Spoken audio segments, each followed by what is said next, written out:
Okay so hello guys, welcome back एक बार फिर से। स्वागत है सर आप सबका हमारे नए लेक्चर में सर। और इस लेक्चर के अंदर सर ऑलमोस्ट हम लोग हमारा चैप्टर 4 ख़त्म कर लेंगे सर। ऑलमोस्ट इसलिए सर क्योंकि इस लेक्चर में रिवीजन नहीं हो पाएगा। इस लेक्चर में हम लोग जो हमारा बाकी का जो बचा हुआ पार्ट है चैप्टर 4 का वो डिस्कस करेंगे। और क्वेश्चन बैंक को जो है यहाँ पे हम लोग जो है डिस्कस करने वाले हैं, है ना। सो तैयार हो जाइए सर, अपने नोट्स वगैरह अपने साथ लेके बैठ जाइए। बचा हुआ कल के लेक्चर में अगर आपको याद रहेगा तो अपन ने जो है मैट्रिक्स वाले पार्ट जो है शुरू किए थे, जिसके अंदर अपन ने देखा कि करके अगर अपने को ग्रोथ अचीव करनी है तो कुछ अपने पास मैट्रिक्स है। कुछ मैट्रिक्स को देख करके अपने को अपने प्रोडक्ट को, अपने बिजनेस को एनालाइज करना है, समझना है, उसके पोर्टफोलियो को एनालाइज करना है। ये देखना है कहाँ पे अपने को ज़्यादा फोकस करना है और कहाँ पे अपने को ज़्यादा ग्रोथ मिल सकती है। उसके लिए अपने को कुछ तरीके बताए गए थे, अलग अलग तरीके के मैट्रिक्स थे, जिन मैट्रिक्स को देख करके हम लोग को कैसे ग्रोथ अचीव करनी है उसके तरीके पता चल रहे थे। क्या रास्ते हैं, किन कैसे अपने को एनालिसिस करना है, चीज़ों को कैसे समझना है, वो अपने को पता चल रहा था। दो अपन ने कल मैट्रिक्स देखे थे। एक अगर आपको याद रहेगा तो एडीएल मैट्रिक्स अपन ने देखा था, आर्थर डी लिटल मैट्रिक्स। और दूसरा मैट्रिक्स यहाँ पे अपन ने देखा था, मैं एक बार नोट्स को आपको दिखा देता हूँ यहाँ पे। ये देखो, ये ईडीएल मैट्रिक्स वाला फिगर अगर आपको याद आ रहा रहेगा तो ये ईडीएल मैट्रिक्स आपकी स्क्रीन पे है।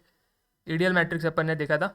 और एक मैट्रिक्स अपन ने देखा था एनसुफ का प्रोडक्ट मार्केट ग्रोथ मैट्रिक्स। इसके अंदर अपन ने देखा था प्रोडक्ट पोर्टफोलियो को अपन एनालाइज कर रहे थे, उसके बेसिस पे समझ रहे थे कि कैसे अपना कौन सा अपना प्रोडक्ट क्रूशियल है, कैसे अपने को उसको लेकर के आगे बढ़ना है और ग्रोथ अचीव करनी है। तो एनसुफ का प्रोडक्ट मार्केट मैट्रिक्स अपन ने देखा था।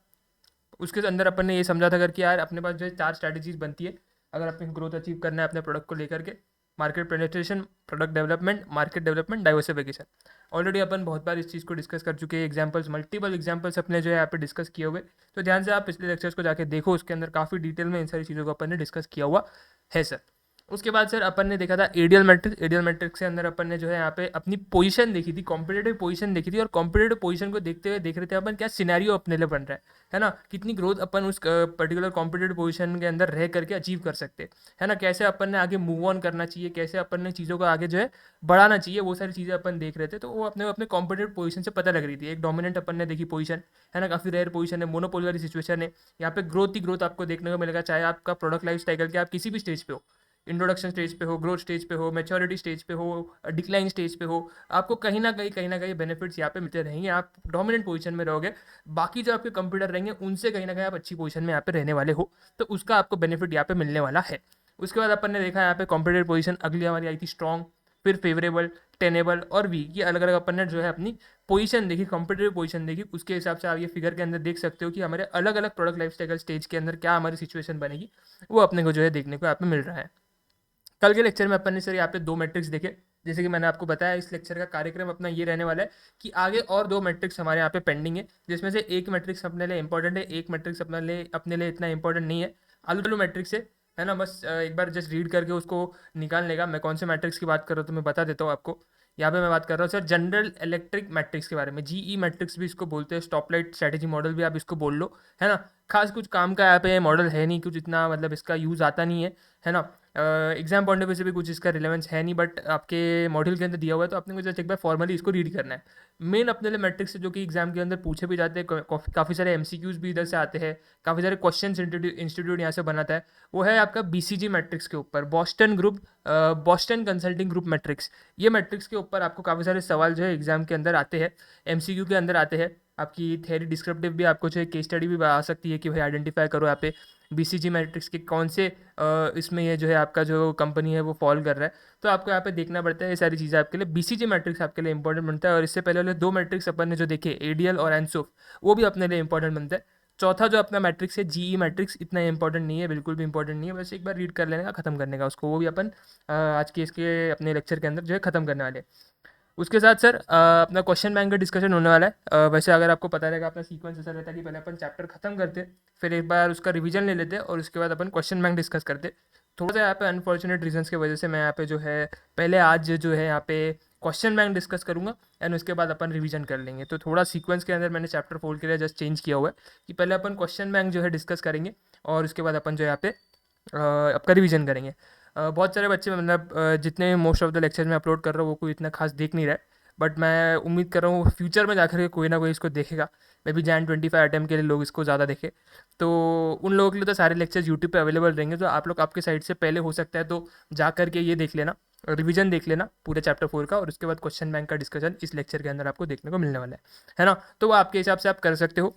टेलीग्राम चैनल पे मैं एक शीट अपलोड कर दूँगा जिसके अंदर मैंने जो है क्या कंटेंट कौन से लेक्चर के अंदर सिखाया हुआ है वो मैंने आपको बताया हुआ है। तो आप पर्टिकुलर अगर आपको किसी इसके अंदर दिक्कत आ रहा है, किसी कंसेप्ट के अंदर आपको दिक्कत आ रहा है, तो सिर्फ वही लेक्चर जाकर के देख सकते हो। अननेसेसरली ज़रूरी नहीं है आपने पूरा बैच यहाँ पे जो है अटेंड करना है। रिकमेंडेड ये है कि अगर आप पहले बार एसएम कर रहे हो तो आपने बैच पूरा साथ में पूरा कर ही लेना चाहिए। लेकिन अगर आप दूसरी बार इस एसएम को पढ़ रहे हो, आपका पहली बार अच्छे से नहीं हुआ था, ठीक ठाक हुआ था, कुछ कंसेप्ट आपके क्लियर नहीं थे, तो उसके लिए आपने जस्ट वही वाला लेक्चर देख लिया जिस लेक्चर के अंदर मैंने वो कंसेप्ट सिखाया था जिसमें आपको डाउट था, तो आपके लिए वो ज़्यादा सही रहेगा। तो आपके टेलीग्राम चैनल पर मैं वो शीट अपलोड कर दूंगा मेरे, उसके अंदर मैंने लेक्चर नंबर भी लिखा हुआ है, क्या ड्यूरेशन है पूरे उस लेक्चर का, और क्या कंसेप्ट उस लेक्चर के अंदर हमने कवर किया हुआ है, वो मैंने शीट एक बनाई हुई है, तो आपके लिए आसान हो जाएगी। तो आप पर्टिकुलर वो जो है कंसेप्ट जो भी आपको जो है देखना है वो आप देख सकते हो, है ना। और एक बात यहाँ पे जो है मेरे को एक दो यहाँ पे ये भी आ रहे थे, मैसेजेस आ रहे थे, दो तीन वीडियोस अपने यूट्यूब पे अपन ने डाली हुई है कि क्या अपन ने पेड क्लासेस करने चाहिए या फिर क्या अपन ने फ्री क्लासेस करने चाहिए। तो एक एक मेरे को इंस्टाग्राम पे किसी ने मैसेज भी किया था कि मैं कौन से सब्जेक्ट्स के पेड क्लासेस ले सकती हूँ, और मतलब एक स्टूडेंट थी, तो उन्होंने मेरे को ये पूछा कि भाई कौन से सब्जेक्ट के पेड क्लासेस लेने चाहिए और यहाँ पर कौन से सब्जेक्ट के आपके आपके फ्री क्लासेस हमने जो है यूट्यूब से करने चाहिए। तो मैंने एक इसके ऊपर अलग से वीडियो भी बनाया हुआ है चैनल पे, अगर आप जाओगे तो चैनल पे आपको देखने को मिलेगा। इस लेक्चर में भी एक आज ही मेरे को उसका मैसेज आया, तो एक छोटे से मैं आपको यहाँ पे पॉइंट बता देता हूँ, फिर अपन अपना आगे का कंटेंट जो है आगे कंटिन्यू करेंगे।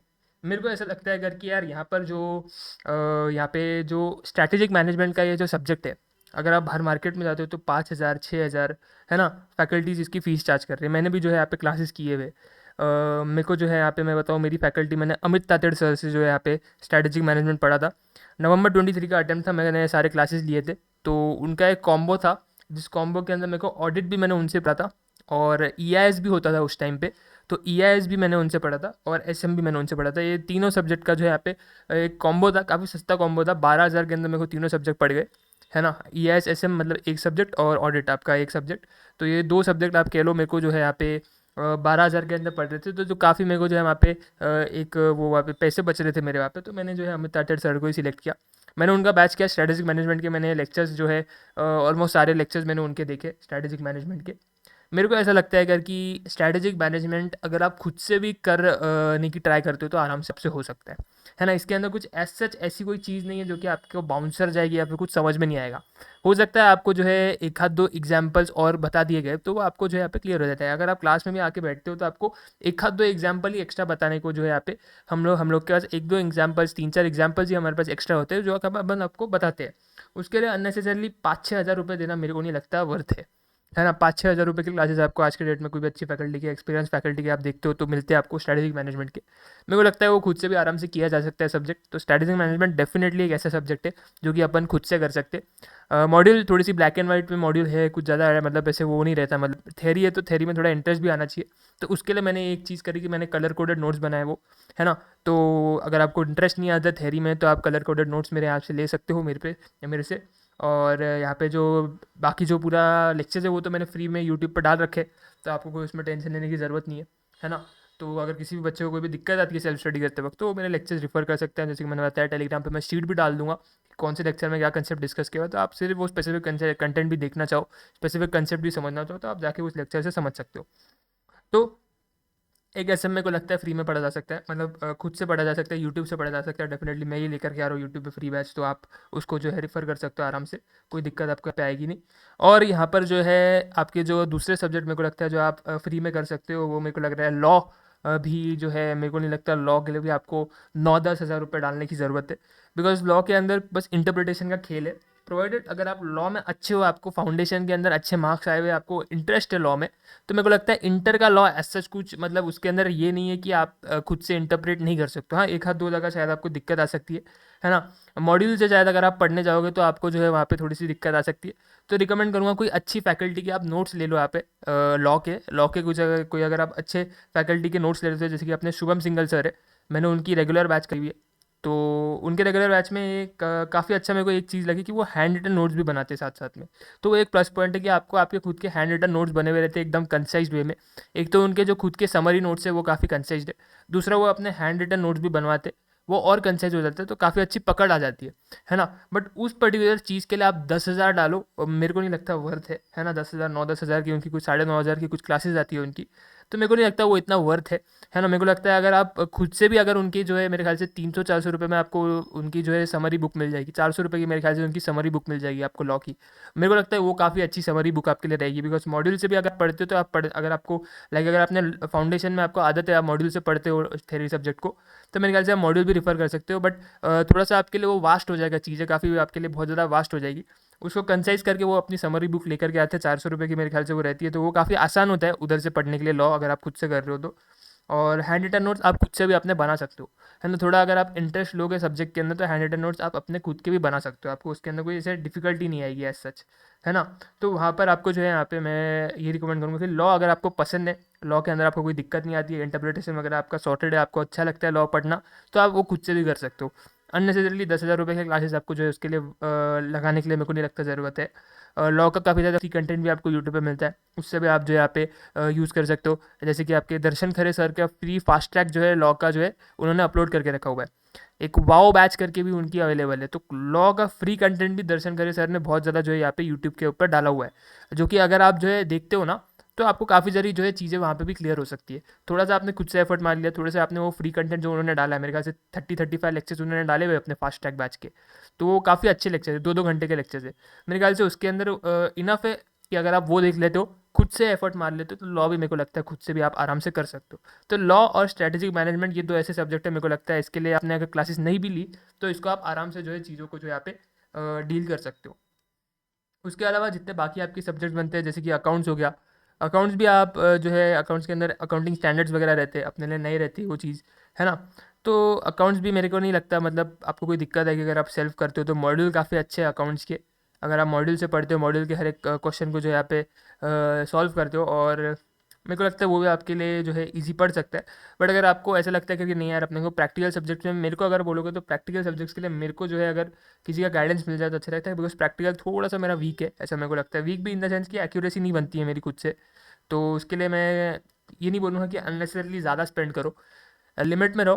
फैकल्टी तुम कोई भी चूज़ करोगे, मेरे को लगता है तुमको अच्छे से ही पढ़ाएंगे, बस तुमने थोड़ा सा अपना कंसिस्टेंसी दिखानी है, कॉन्फिडेंस दिखाना है ना, डेडिकेशन दिखाना है, और हर एक लेक्चर तुमने ध्यान से सीरियसनेस के साथ पूरा जो है देखना है तुमको। फैकल्टी तुम कोई भी ले लो, मेरे ख्याल से सिखा तुमको सभी अच्छे देंगे, तो अननेसेसरली जो है ज़्यादा हाई प्राइस पे करने के लिए मत देखो अपने क्लासेस के लिए। डिसेंट अगर तुमको फैकल्टी डिसेंट प्राइस पे जो है मिल रही है, तो वो मेरे ख्याल से अच्छी रहेगी। जैसे कि अगर मैं आपको बताऊँ, एग्जांपल देता हूँ, मैं क्यों ऐसा बोल रहा हूँ। इंटर के अंदर मैंने प्रवीण शर्मा सर के क्लासेस करे थे, मेरे ख्याल से 13,500 के क्लासेस थे उनके, 13,500 के इंटर के। और फाइनल, अभी जैसे कि मेरा इंटर क्लियर हो गया, तो मैं फाइनल के बारे में जो है यहाँ पे सोच रहा हूँ कि फ़ाइनल की फैकल्टीज़ किसकी लेनी है। तो मैंने आकाश कंदोई सर, अगर आपने सुना रहेगा, तो उनके लेक्चर्स देखे मैंने, डेमो लेक्चर देखे, मेरे को काफ़ी अच्छे लगे वो। मोस्टली मैं फ़ाइनल के लिए शायद उनको लूँगा। उनका जो फाइनल का बैच है, वो 9,500 रुपये का बैच है। मतलब समझ रहे हो मैं कहना क्या चाह रहा हूँ। इंटर के लिए मैंने 13,500 का बैच लिया, और मैं फाइनल के लिए 9,500 का बैच लेने की सोच रहा हूँ। और प्रवीण शर्मा सर का क्लास देखोगे तो वो काफ़ी महंगा है, मेरे ख्याल से 20,000 तक की उनकी कुछ फीस जाती है फाइनल की। तो मैं बताने का ये मेरे को मतलब समझाने का, मेरे को एक चीज़ ये देखी मैंने इंटर के अंदर में, प्रवीण शर्मा सर की भी क्लासेस करे, डेफिनेटली अगर आप उनकी क्लासेस करते हो तो काफ़ी चीज़ें वो आसान कर लेते हैं आपके लिए, है ना। काफ़ी एक्सपीरियंस है उनके पास, तो वो आपको अच्छे से सारी चीज़ें समझा सकते हैं। बट इसका मतलब ये नहीं कि बाकी जो फैकल्टीज है वो आपको समझा नहीं पाएंगे, वो भी आपको समझा पाएंगे। तो मेरा बस कहने का मतलब है कि अननेसेसरली हाई प्राइस मत पे करो अपने क्लासेस के लिए। डिसेंट एक अच्छी फैकल्टी अगर तुमको मिल जाती है, तो तुमको अच्छे से सारे कंसेप्ट यहाँ पे समझा देंगे। 9,500 का अगर फाइनल का क्लास तुम ले रहे हो, तो इंटर में यार उतनी ज़्यादा फीस देने का मतलब नहीं है ना, मतलब तुम समझ रहे हो। इंटर में कहीं ना कहीं ऐसी फैकल्टी तो सुन जो कि 9,500 के अंदर हो, ऐसा मेरे को लगता है, ऐसा मेरे को लगता है। बाकी खैर आगे का ये जो डिस्कशन है अपन फिर किसी दिन किसी अच्छे वीडियो वगैरह बना करके आपके लिए करेंगे। बट जितना मेरे को यहाँ पे बताना था, आपको गाइड करना था, मैं किया। अब अपन आते हैं अपने मुद्दे के ऊपर। यहाँ पे जो है अपन मुद्दे से थोड़ा भटक गए थे, तो मुद्दे के ऊपर आते हैं सर। अपने लास्ट 2 मैट्रिक्स बचे हुए, वो 2 मैट्रिक्स को यहाँ पे पढ़ते हैं। सबसे पहला बॉस्टन कंसल्टिंग ग्रुप का मैट्रिक्स आ रहा है, BCG मैट्रिक्स, काफ़ी फेमस मैट्रिक्स है, काफ़ी क्वेश्चन इधर से आते हैं, पढ़ते हैं sir. The BCG growth share matrix is the simplest way to portray a corporation's portfolio of investment. Growth share matrix also known as cow and dog metaphor, इसको अपन काउ एंड डॉग मेटाफॉर इसके लिए भी जाना जाते हैं। आगे क्यों आपको मैं बताऊंगा काउ एंड डॉग का मेटाफॉर इसको यहाँ पे क्यों दिया जाता है। Is popularly used for resource allocation in diverse company. Using the BCG approach, a company classifies its different business on a two-dimensional growth share matrix. In the matrix, the vertical axis represents market growth rate and provides a measure of market attractiveness. जैसे कि अगर आप vertical पे देखोगे, यहाँ पे अगर आपको नीचे यहाँ पे मैट्रिक्स यहाँ पे बना हुआ दिखेगा, मैं पेन ले लेता हूँ। ये देखो, जैसे यहाँ पे वर्टिकल पे आपको देखने को मिल रहा है मार्केट का ग्रोथ रेट है ना, मार्केट का ग्रोथ रेट है, ये आपको यहाँ पे देखने को मिलेगा। ये मार्केट का ग्रोथ रेट क्या मेजर कर रहा है, तो मार्केट का ग्रोथ रेट मेजर कर रहा है आपके मार्केट की अट्रैक्टिवनेस को, है ना। मार्केट का ग्रोथ रेट किसको मेजर कर रहा है, आपके मार्केट की अट्रैक्टिवनेस को मेजर कर रहा है। और अगर आप यहाँ पे हॉरिजॉन्टल पे देखोगे तो हॉरिजॉन्टल पे आपको देखने को मिल जाएगा रिलेटिव मार्केट शेयर। इधर मार्केट का ग्रोथ रेट आपको देखने को मिला वर्टिकल पे, हॉरिजॉन्टल पे आपको जो है मार्केट शेयर देखने को मिलेगा। हॉरिजॉन्टल पे आपको क्या देखने को मिलेगा, मार्केट का शेयर देखने को मिलेगा। यहाँ पे आपको जो है, यहाँ पे किस चीज़ का मेजर कर रहे हैं हम लोग, यहाँ पे मेजर कर रहे हैं कंपनी का स्ट्रेंथ, कंपनी का कितना स्ट्रेंथ है मार्केट के अंदर, इस चीज़ को जो है आप समझने की यहाँ पे कोशिश कर रहे हैं सर। सबसे पहला, अगर आप देख रहे हो सर, अगर आपका ग्रोथ रेट भी हाई है ना, आपका ग्रोथ रेट भी अगर आपका हाई है और आपका मार्केट शेयर भी हाई है, आप काफ़ी तेज़ी से ग्रो कर रहे हो, आपके पास काफ़ी अच्छा खासा मार्केट शेयर भी यहाँ पे अवेलेबल है, तो आप जो है स्टार वाली कैटेगरी के अंदर आ जाते हो। आपका जो बिजनेस है, आपका जो भी बिजनेस रहेगा, जैसे कि अगर मैं बात करूँ रिलायंस की, अपन नॉर्मली रिलायंस के बारे में यहाँ पे बात करते हैं, या फिर टाटा के बारे में बात करते हैं, टाटा का एग्जांपल लेते हैं। नॉर्मली रिलायंस के बारे में तो अपन बात करते हैं, इस बार टाटा के बारे में बात करते हैं। टाटा के मल्टीपल बिजनेस है, टाटा स्टील है, टाटा मोटर्स है, टाटा का इंश्योरेंस भी आता है, टाटा FMCG सेक्टर के अंदर है ना, टाटा के हॉस्पिटल्स वगैरह भी है, टाटा के होटल्स वगैरह भी है ना। तो यहाँ पे मल्टीपल सेगमेंट्स के अंदर टाटा जो यहाँ पे ऑपरेट कर रहा है, उसके अलग अलग काफ़ी सारे बिजनेसेस है। मान लेते हैं एग्जाम्पल के लिए जो टाटा मोटर्स का बिजनेस है, टाटा मोटर्स का बिजनेस काफ़ी अच्छे से ग्रो कर रहा है, काफ़ी हाई रेट पे ग्रो कर रहा है, और वो टाटा मोटर्स का जो आपके ऑटोमोटिव इंडस्ट्री है, उसके अंदर काफ़ी अच्छा मार्केट शेयर भी है ना, उसके अंदर काफ़ी अच्छा मार्केट शेयर भी है। मेरा बोलने का मतलब ये है कि टाटा मोटर्स, ये जो टाटा ग्रुप का एक बिजनेस है, ये बिजनेस जो है काफ़ी अच्छे से ग्रो भी कर रहा है, हाई रेट पे ग्रो भी कर रहा है, और इसका मार्केट शेयर भी हाई है, और इसका मार्केट शेयर भी हाई है। तो सर ऐसे सिचुएशन में इसको, इस बिजनेस को हम बोलेंगे हमारा ये स्टार बिजनेस है, हमारा ये स्टार बिजनेस है। इसको अपन स्टार का मेटाफर दे देंगे, स्टार के तरफ से, स्टार के इस नाम से हम इसको जो है रिफर करेंगे, इस बिजनेस को स्टार के नाम से हम लोग रिफर करेंगे। क्यों? क्योंकि इसका ग्रोथ रेट भी काफ़ी ज़्यादा हाई है और इसका मार्केट शेयर भी काफ़ी ज़्यादा हाई है सर। स्टार्स आर प्रोडक्ट्स और SBUs that are growing rapidly. ज़रूरी नहीं है कि ये एक बिजनेस हो, कोई एक प्रोडक्ट भी हो सकता है, आपके प्रोडक्ट पोर्टफोलियो का कोई एक प्रोडक्ट भी हो सकता है जो कि काफ़ी ज़्यादा तेज़ी से जो है ग्रो कर रहा है, और उसका जो शेयर है ना, मतलब मैक्सिमम जो आपका रेवेन्यू जनरेट हो रहा है वो उस प्रोडक्ट से हो रहा है ना, जो मैक्सिमम रेवेन्यू का शेयर है वो उस प्रोडक्ट से आपको मिल रहा है, ग्रोथ भी काफ़ी उसकी तेज़ी से हो रही है। तो प्रोडक्ट को भी आप जो है यहाँ पे स्टार की कैटेगरी में रख सकते हो, या फिर एक सेपरेट बिजनेस यूनिट को भी, एक आपका जो बिजनेस है अलग, मैंने आपको बताया ना इंडिपेंडेंट बिजनेस है कि टाटा के, आपका टाटा मोटर्स हो गया, टाटा स्टील हो गया, टाटा के होटल्स का बिजनेस हो गया, तो उसमें से एक टाटा मोटर्स का बिजनेस जो है वो आपका एक अलग सेपरेट बिजनेस है। तो एक सेपरेट बिजनेस या फिर कोई भी प्रोडक्ट जो है आपके स्टार के कैटेगरी के अंदर जो है यहाँ पे रह सकता है। बस इसमें आपकी एक कैटेगरी आपको यहाँ पे देखनी है कि यहाँ पे काफ़ी ज़्यादा तेज़ी से ग्रो कर रहा है, और इसका मार्केट शेयर भी जो है यहाँ पे बहुत ज़्यादा हाई है, अच्छा खासा उसका मार्केट शेयर भी है। They also need heavy investment, इनको जो है यहाँ पे काफ़ी ज़्यादा हैवी इन्वेस्टमेंट भी अपने को यहाँ पे करना पड़ता है to maintain their position and finance their rapid growth potential. अब इसने अच्छे से अपना शेयर होल्ड कर लिया है ना। से फॉर एग्जाम्पल ऑटोमोटिव इंडस्ट्री है, ऑटोमोटिव इंडस्ट्री के अंदर टाटा मोटर्स जो है यहाँ पे 61% का शेयर होल्ड कर रहा है। जस्ट एक एग्जाम्पल दे रहा हूँ मैं आपको, एक्चुअल फिगर्स नहीं बोल रहा, मैं आपको एक एग्जाम्पल दे रहा हूँ। टाटा मोटर्स यहाँ पे 61% का जो है यहाँ पे शेयर ओन करता है। मेजॉरिटी ऑफ द शेयर अगर आप देख रहे हो ऑटोमोटिव इंडस्ट्री के अंदर तो टाटा मोटर्स के पास है। टाटा मोटर्स के लिए ये जो अपना बिजनेस है ये एक स्टार बिजनेस है। अब इसके जो शेयर को, इसका जो शेयर है 61% का जो शेयर है, उस शेयर को टाटा को जो है यहाँ पे प्रोटेक्ट करके भी चलना है। टाटा को प्रोटेक्ट करके भी चलना है ना, टाटा को उसको बचा करके आगे लेके जाना है। अगर टाटा इसके टाटा मोटर्स वाले बिजनेस के ऊपर ध्यान नहीं देगा, है ना, जिसका काफ़ी अच्छा ग्रोथ हो रहा है, जिसका मार्केट शेयर भी काफ़ी हाई है ना, अगर ऐसे बिजनेस के ऊपर टाटा अगर ध्यान नहीं देगा तो क्या होगा सर, उसका मार्केट शेयर गिरने लगेगा, उसका जो ग्रोथ है वो कम होने लगेगी। अगर अपने को यहाँ पे मैक्सिमम बेनिफिट उठाना है तो अपने को अपने जितने भी रिसोर्सेज है, अपना जो पैसा है, अपना जो टाइम है, मैक्सिमम से मैक्सिमम इस बिजनेस के ऊपर लगाना चाहिए, क्योंकि ये हमारा स्टार बिजनेस है कि हमको काफ़ी अच्छी ग्रोथ दे रहा है ना। तो यहाँ पर हमको काफ़ी ज़्यादा अच्छा खासा इन्वेस्टमेंट भी करना पड़ता है ना। अपने को पैसा इन्वेस्ट करना पड़ता है, अपने को टाइम इन्वेस्ट करना पड़ता है, ताकि इस स्टार को जो है अपन स्टार बना करके रखे। ऐसा नहीं कि हम लोग को बस बस हाँ बस एक बार अपन 61% का आंकड़ा छू के बस अभी आ जाओ, अभी अपना शेयर गिर गया तो भी अपने को कोई दिक्कत नहीं है, ऐसा नहीं है सर। 61% का अगर आपने ये फिगर जो है टच कर लिया है मार्केट शेयर के इसमें, तो आपको जो है उसको आगे कंटिन्यू भी करना है ना। आपको उसको आगे कंटिन्यू भी करना है, आपको 61% से आगे जाना है, 61% को मेंटेन करके रखना है, फिर उससे आपको आगे जाना है। स्टार एक ऐसा बिजनेस है जिसके स्टार बिजनेस आपका एक ऐसा बिजनेस है जो कि 61% पे नहीं रुक जाएगा, उसके पास ग्रोथ पोटेंशियल है। उस 61% से भी ज़्यादा का शेयर जो है लेकर के आ सकता है, और भी बड़ा हो सकता है उसका मार्केट शेयर, है ना। तो और बड़ा कैसे होगा? इन्वेस्टमेंट करनी पड़ेगी सर।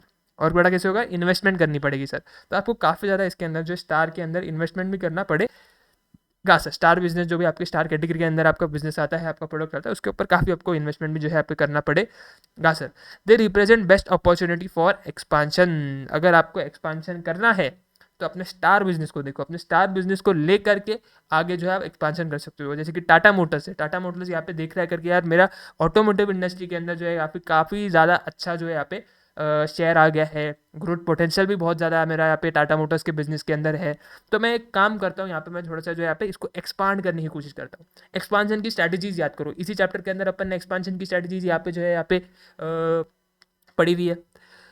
तुम्हारा होमवर्क है तुमको कमेंट सेक्शन में बताना है कि टाटा मोटर्स का जो स्टार बिजनेस है, टाटा का जो यहाँ पे टाटा मोटर्स स्टार बिजनेस है ना, वो यहाँ पे कौन सी एक्सपांशन स्ट्रैटेजीज जो है लगा सकता है। मैं एक आपको एग्जांपल देता हूँ मेरे साइड से। यहाँ पे टाटा मोटर्स अपने जो यहाँ पे टाटा है, टाटा मोटर्स को लेकर के क्या कर सकते हैं, टाटा मोटर्स को लेकर के वो लोग एक्सपांशन उनको करना है, एक एक्सपांशन की अपॉर्चुनिटी उनके लिए कैसे बनेगी यहाँ पे।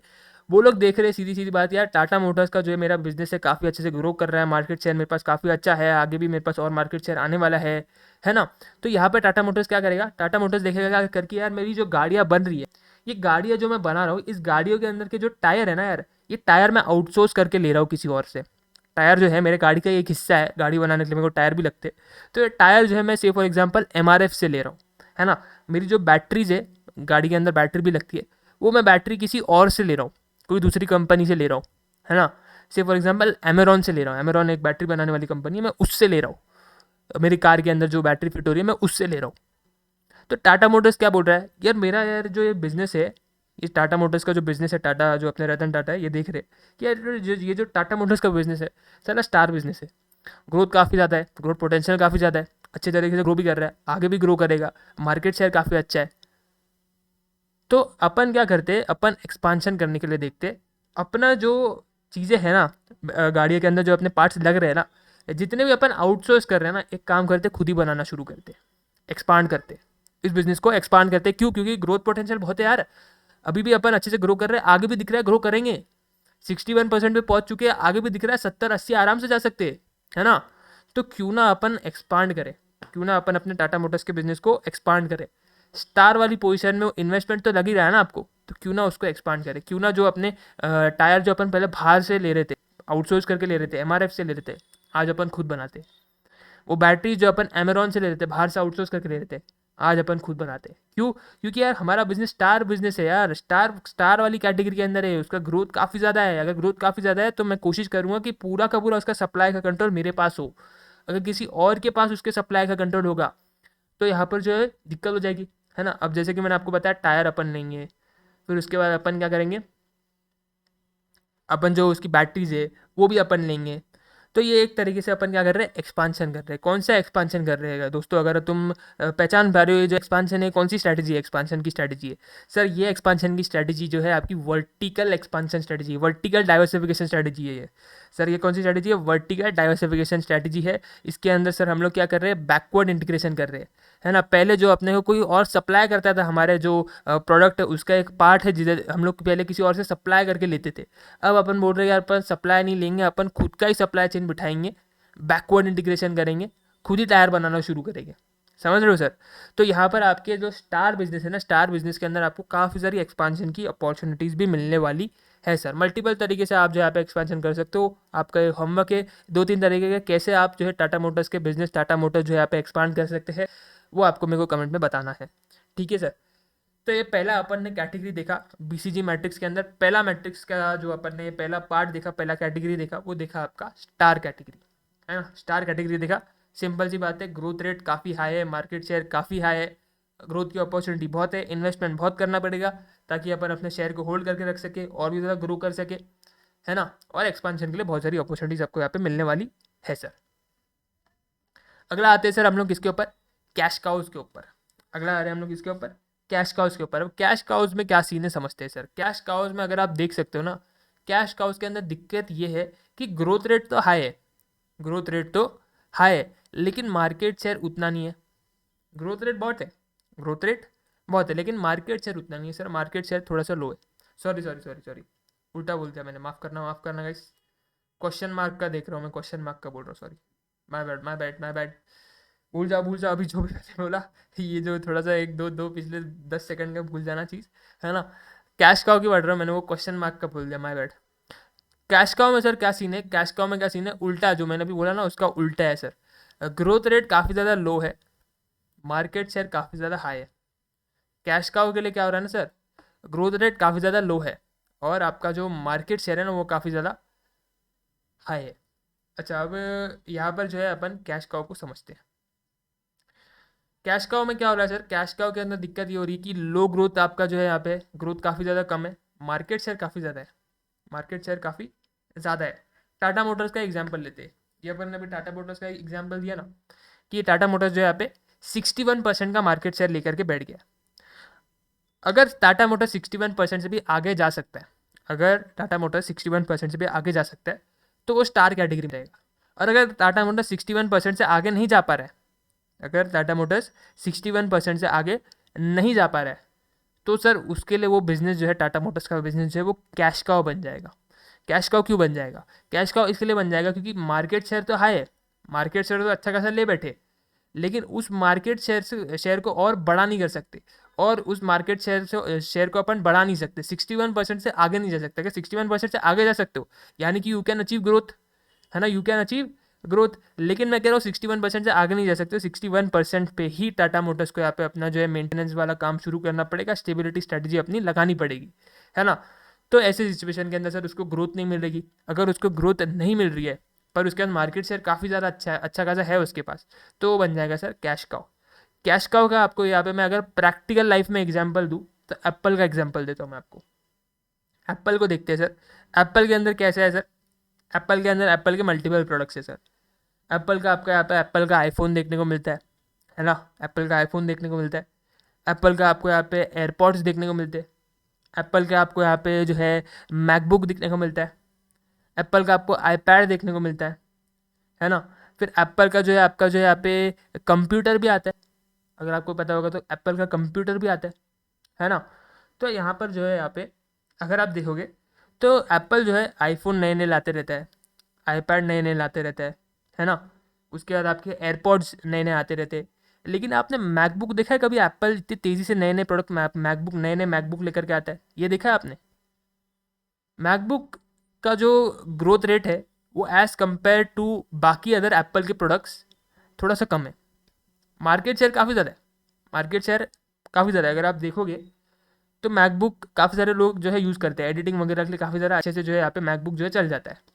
बट उसका ग्रोथ रेट इतना नहीं है, उधर इतना ग्रोथ नहीं हो रहा है क्योंकि एक तो मैकबुक का जो डिवाइस है वो काफ़ी ज़्यादा हाई एंड आता है ना। अगर आप मैकबुक लेने जाते हो तो काफ़ी महंगा पड़ता है आपको।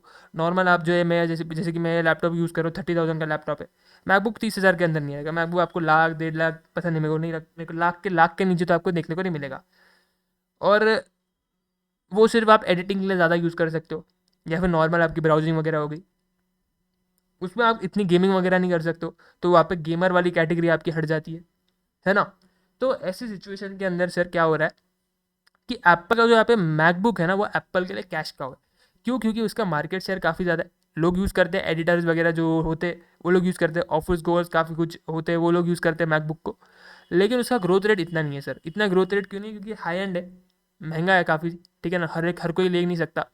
और एप्पल का जो जिस हिसाब से रेपुटेशन है, एप्पल ने जिस हिसाब से अपना ब्रांड इस्टेब्लिश किया है, तो उसमें वो सस्ते प्रोडक्ट बनाता नहीं है ना। मतलब यू कैन नॉट इमेजिन कि भाई एप्पल मैकबुक तुमको 30,000 में मिल रहा है ना। या फिर आगे जाकर के कोई ऐसा फीचर या फिर कुछ ऐसा वो मॉडल वगैरह लेकर के आते जो कि 30,000 में आपको मिले, है ना, ऐसा नहीं होगा। तो ऐसी सिचुएशन में अगर प्रैक्टिकल लाइफ में अगर आपको बताऊँ तो एप्पल का जो मैकबुक ये प्रोडक्ट है ना वो उसके लिए कैश काउ है ना, बस उससे पैसा खींच रहा है एप्पल। एप्पल ने बस बना दिया, मैकबुक पे इतना ध्यान नहीं देता है, इतनी R&D वगैरह होती नहीं है। मेजर उनकी R&D होती है आईफोन पे, आईपैड पे, एयरपॉड्स पे, यहाँ पे उनकी अपना जो एप्पल का वॉच रहता है स्मार्ट वॉच, वहाँ पर उनका मेजर R&D जो यहाँ पे चलता है। मैकबुक साइड पे इतना R&D नहीं चलता है। मैकबुक उनको पता है करके एक लिमिटेड ऑडियंस है जो कि उनका मैकबुक यूज़ करने वाली है, बस वो लोग उन्हीं को केटर कर रहे हैं, कुछ इतना खास वहाँ पे R&D वगैरह नहीं कर रहे, है ना। तो मैकबुक एप्पल के लिए जो है कैश काउ की तरह काम कर रहा है ना, जहाँ पे ग्रोथ रेट उसका काफ़ी ज़्यादा लो है, मार्केट शेयर उसका अच्छा खासा डिसेंट हाई मार्केट शेयर उसका यहाँ पे है। They generate cash and have low cost, यहाँ पे कॉस्ट उनका लो रहता है और कैश यहाँ पे जो यहाँ पे जनरेट वो लोग कर सकते हैं। मतलब बिक तो रहा है ना मैकबुक, बिक तो नहीं रहा है, ऐसा नहीं है मैकबुक चल नहीं रहा है, बिक नहीं रहा है, मैकबुक बिक रहा है, लोग मैकबुक खरीद रहे, है ना।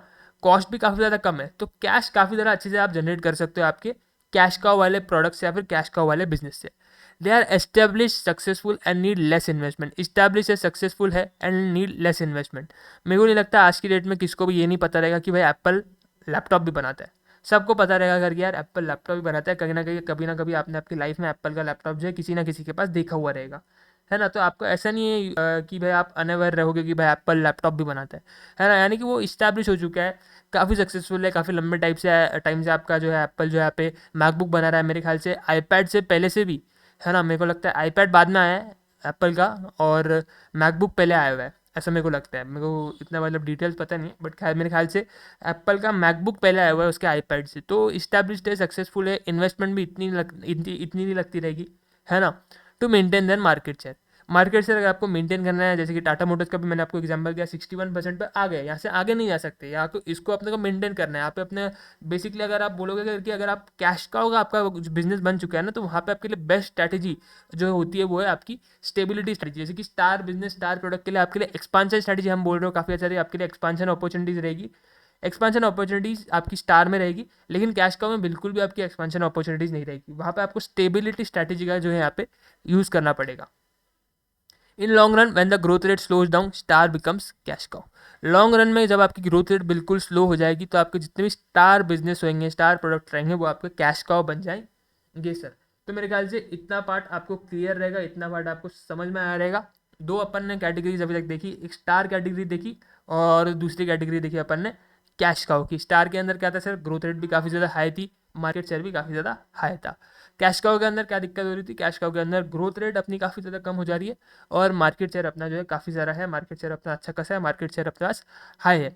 लॉन्ग रन में क्या होगा सर, लॉन्ग रन में ये होगा तो आपके जो स्टार्स है वो आपके कैश काउ में कन्वर्ट हो जाएंगे सर। क्यों, क्योंकि ग्रोथ रेट आपका उनका जो है यहाँ पे कम हो जाएगा सर। तो स्टार्स देखिए हमने, कैश काउ देखिए, एग्जाम्पल्स भी डिस्कस किए, अब बढ़ते हैं आगे। अगली कैटेगरी जो हमारे पास आ रही है वो आ रही है क्वेश्चन मार्क की कैटेगरी। अगली कैटेगरी हमारे पास आ रही है क्वेश्चन मार्क की कैटेगरी। कैश काउ का रिवर्स, कैश काउ का उल्टा, है ना, कैश काउ का उल्टा। यहाँ पर क्या हो रहा है सर, यहाँ पर मार्केट से कम हो रहा है लेकिन ग्रोथ रेट काफ़ी हाई है, ग्रोथ रेट काफ़ी हाई है। कैश काउ में क्या हो रहा था, कैश काउ के अंदर आपका मार्केट शेयर हाई था, ग्रोथ रेट लो था। क्वेश्चन मार्क के अंदर होगा उल्टा। क्वेश्चन मार्क के अंदर क्या होगा, क्वेश्चन मार्क के अंदर ये होगा भाई कि मार्केट शेयर हो जाएगा कम और ग्रोथ रेट हो जाएगा हाई, ग्रोथ रेट हो जाएगा हाई। तो यहाँ पर अगर आप देखोगे क्वेश्चन मार्क के अंदर, समटाइम्स कॉल्ड प्रॉब्लम चिल्ड्रन और वाइल्ड कैट्स, ये क्वेश्चन मार्क की कैटेगरी के अंदर जो आपके बिजनेसेस फॉल करेंगे या फिर आपके प्रोडक्ट फॉल करेंगे, इनको आप प्रॉब्लम चिल्ड्रन करके भी बुला सकते हो इन बिजनेस को या फिर इन प्रोडक्ट्स को, या फिर वाइल्ड कैट्स करके भी बुला सकते हो। और low market share business in high growth markets, market की ग्रोथ रेट काफ़ी हाई रहती है यहाँ पे। जो भी बिजनेस होगा, जो भी प्रोडक्ट रहेगा, वो पर्टिकुलर बिजनेस प्रोडक्ट की जो ग्रोथ रेट है वो काफ़ी हाई रहेगी, लेकिन उसके जितना मार्केट शेयर नहीं होगा। जैसे कि से फॉर एग्जांपल, अगर मैं कोई नया प्रोडक्ट लॉन्च करता हूँ, टाटा मोटर्स एक नई गाड़ी लेकर के आते, से फॉर एग्जांपल टाटा टाटा टाटा का कोई ऐसा मॉडल, मतलब नई गाड़ी लेकर के आ रहे, से फॉर एग्जांपल टाटा, टाटा का कोई ऐसे मैं नाम बनाने की सोच रहा हूँ क्या नाम बना सकते हैं सर, कोई भी, मतलब तुम समझ रहे हो ना कि से फॉर एग्जांपल यार मैंने कोई गाड़ी बना दी टाटा, टाटा मैक, है ना, टाटा मैक करके मैंने गाड़ी बना दी, है ना। टाटा मैक्रो, जैसे टाटा नैनो है वैसे मैंने एक और एक छोटी गाड़ी बना दी टाटा ने, टाटा मैक्रो, है ना। टाटा मैक्रो करके एक गाड़ी बना दी मैंने, और मैंने नई नई गाड़ी जो है हाल फिलहाल मार्केट के अंदर लॉन्च की हुई है। तो जब नई मार्केट के अंदर मैं देख रहा हूँ तो मैंने मार्केट को अच्छे से समझा है, देखा है कि भाई ये जो छोटी गाड़ियाँ आजकल बहुत ज़्यादा चल रही है, मिडिल क्लास वाले लोग जो है यहाँ पे कार लेना चाह रहे हैं, तो उनका बजट उतना है, तो वो काफ़ी एक बड़ा मार्केट मेरे लिए बन सकता है। तो टाटा ने एक अच्छी गाड़ी बनाई, मैक्रो नाम दिया उसको, छोटी गाड़ी बनाई, अफोर्डेबल रेट पे जो है इसको लॉन्च किया सर। तो शुरुआत में जब टाटा मैक्रो आई है, नई नई टाटा मैक्रो हमने लॉन्च की हुई है, तो उसका हमने स्टडी किया हुआ है, मार्केट को समझा हुआ है, और हमको ये पता लग रहा है कि मार्केट के अंदर ग्रोथ बहुत है। लेकिन शुरुआत में हम लोग देख रहे हैं कि यार पहले में हमने टाटा नैनो में लाई हुई थी, और भी काफ़ी सारे जो है यहाँ पे उस सेगमेंट में और भी काफ़ी सारे और अदर ब्रांड्स होंगे जो कि अपनी मार्केट में उसी रेंज में गाड़ियाँ बेच रहे होंगे, है ना। तो टाटा मैक्रो का शुरुआत में उतना शेयर नहीं होगा, है ना। टाटा मैक्रो का शुरुआत में इतना शेयर नहीं रहेगा, लेकिन ऐसा नहीं है कि वो लोग ग्रो नहीं कर सकते, ग्रो कर सकते हैं। हाई ग्रोथ मार्केट है, हम लोग ने सब चीज़ें स्टडी करी हुई है, देखा हुआ है कि भाई वैसा कोई भी जो है यहाँ पे सेगमेंट है जो कि उस उधर भी जो है डिमांड है, अपने को दिख रही है ना। तो वैसे सिचुएशन में सर आपका अगर कोई नया प्रोडक्ट तुम मार्केट के अंदर लॉन्च करते हो, कोई नया प्रोडक्ट जो है तुम मार्केट के अंदर लेकर के आते हो, तो इनिशियल बेसिस पे उसका शेयर उतना नहीं रहेगा। लेकिन अगर तुम नया प्रोडक्ट ला रहे हो तो कुछ सोच समझ करके ये देख करके ही ला रहे रहोगे कि मार्केट के अंदर ग्रोथ है या फिर नहीं है, वो सब देख करके ही तुम्हारा नया मार्केट में तुम्हारा प्रोडक्ट आ रहा होगा। तो यहाँ पे तुम्हारा क्या होगा, तुम्हारा ग्रोथ रेट हाई होगा और मार्केट शेयर तुम्हारा वहाँ पे कम होगा सर। जनरली नए प्रोडक्ट्स के अंदर अपने को ये देखने को मिलता है। उनको आप प्रॉब्लम चिल्ड्रन या फिर वाइल्ड कैट्स भी बुला सकते हो सर, क्वेश्चन मार्क की कैटेगरी में फॉल करेंगे sir. They require a lot of cash. यहाँ पे दिक्कत की बात ये होती है, अगर आप नया मार्केट के अंदर प्रोडक्ट लेकर के आ रहे हो, जैसे टाटा मैक्रो मैंने यहाँ पे लॉन्च की, तो लोगों को बताना भी पड़ेगा ना भाई टाटा मैक्रो आई हुई है मार्केट के अंदर, एडवर्टीजमेंट शूट होगी, कोई मेरे को यहाँ पे ब्रांड एम्बेसडर वगैरह शायद लेकर के आना पड़ेगा, है ना। काफ़ी सारे मेरे को यहाँ पे ये देने पड़ेंगे, अपने क्या बोलते हैं, डेमोज वगैरह देने पड़ेंगे, है ना। तो एडवर्टीजमेंट पूरा उसका करना पड़ेगा, मार्केटिंग उसका करना पड़ेगा, है ना। तो काफ़ी, ताकि वो क्या हो सके, ग्रो कर सके, ताकि वो जो है वहाँ पे हम लोग जो है हमारा टाटा मैक्रो के बारे में सबको बता सके। तो ऐसे सिचुएशन में जो है यहाँ पे कैश बहुत ज़्यादा आपको लगेगा, पैसा आपको यहाँ पे काफ़ी ज़्यादा इन्वेस्ट करना पड़ेगा क्वेश्चन मार्क्स के ऊपर, जो भी क्वेश्चन मार्क्स के कैटेगरी के अंदर बिजनेस है वो प्रोडक्ट आपका आ रहा है sir. They need heavy investment, काफ़ी अच्छा आपको इन्वेस्टमेंट करना पड़ेगा, है ना। मैन्युफैक्चरिंग होगी, उसके बाद मार्केटिंग होगी, डिस्ट्रीब्यूशन करना पड़ेगा, सारी चीज़ें होगा। Low potential to generate cash, नया नया प्रोडक्ट है तो पता नहीं है कि बिकेगा नहीं बिकेगा, है ना। तो मान के चलते हैं हम लोग कि यार पोटेंशियल इतना नहीं रहेगा इस बिजनेस से, तो अपने को इतना कैश नहीं आएगा, कुछ कोई दूसरे बिजनेस से अपने को कैश लेकर आकर के यहाँ पे जो है इन्वेस्ट करना पड़ेगा।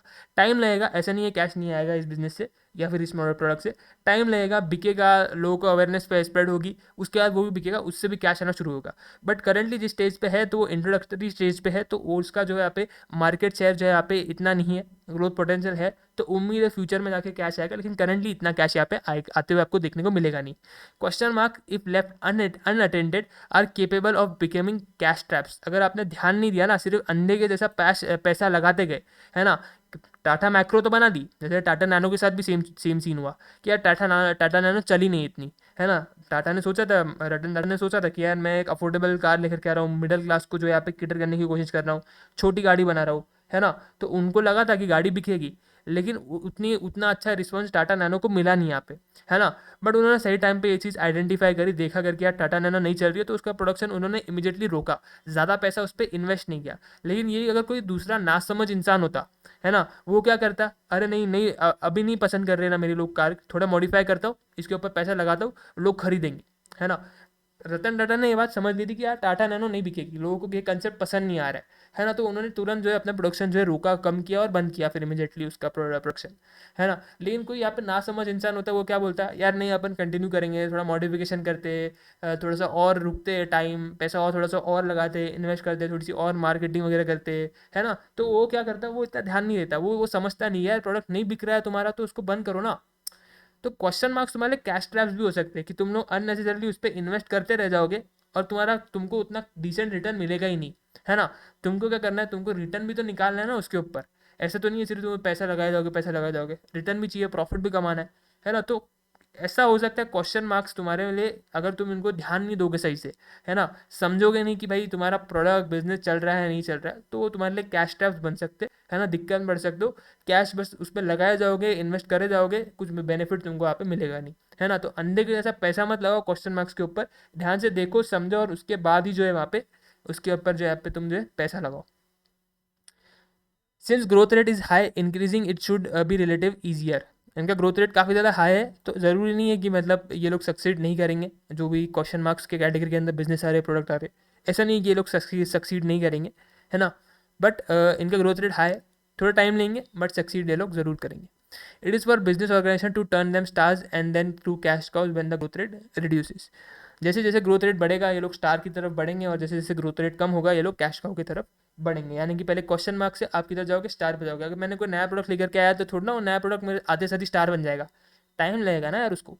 ग्रोथ का पोटेंशियल है ना. जैसे ही उसके एक decent amount of market share आ जाएगा वो बन जाएगा क्या, स्टार. और जैसे ही उसकी ग्रोथ एकदम पीक पे पहुंच जाएगी, वहाँ से अभी अपने को पता है ग्रोथ और मिलने नहीं वाली है, तो फिर क्या हो जाएगा सर, तो फिर वो आ जाएगा सर किधर, नीचे आ जाएगा सर, कैश काउ पे, है ना. तो मेरे ख्याल से सारी चीज़ें अच्छे से आपको समझ में आ रही होगी, लिंक बैठ रहा होगा. बीसीजी मैट्रिक्स अपन पढ़ रहे हैं, 3 कैटेगरी अपन ने देख ली है, star, cash cow, question mark.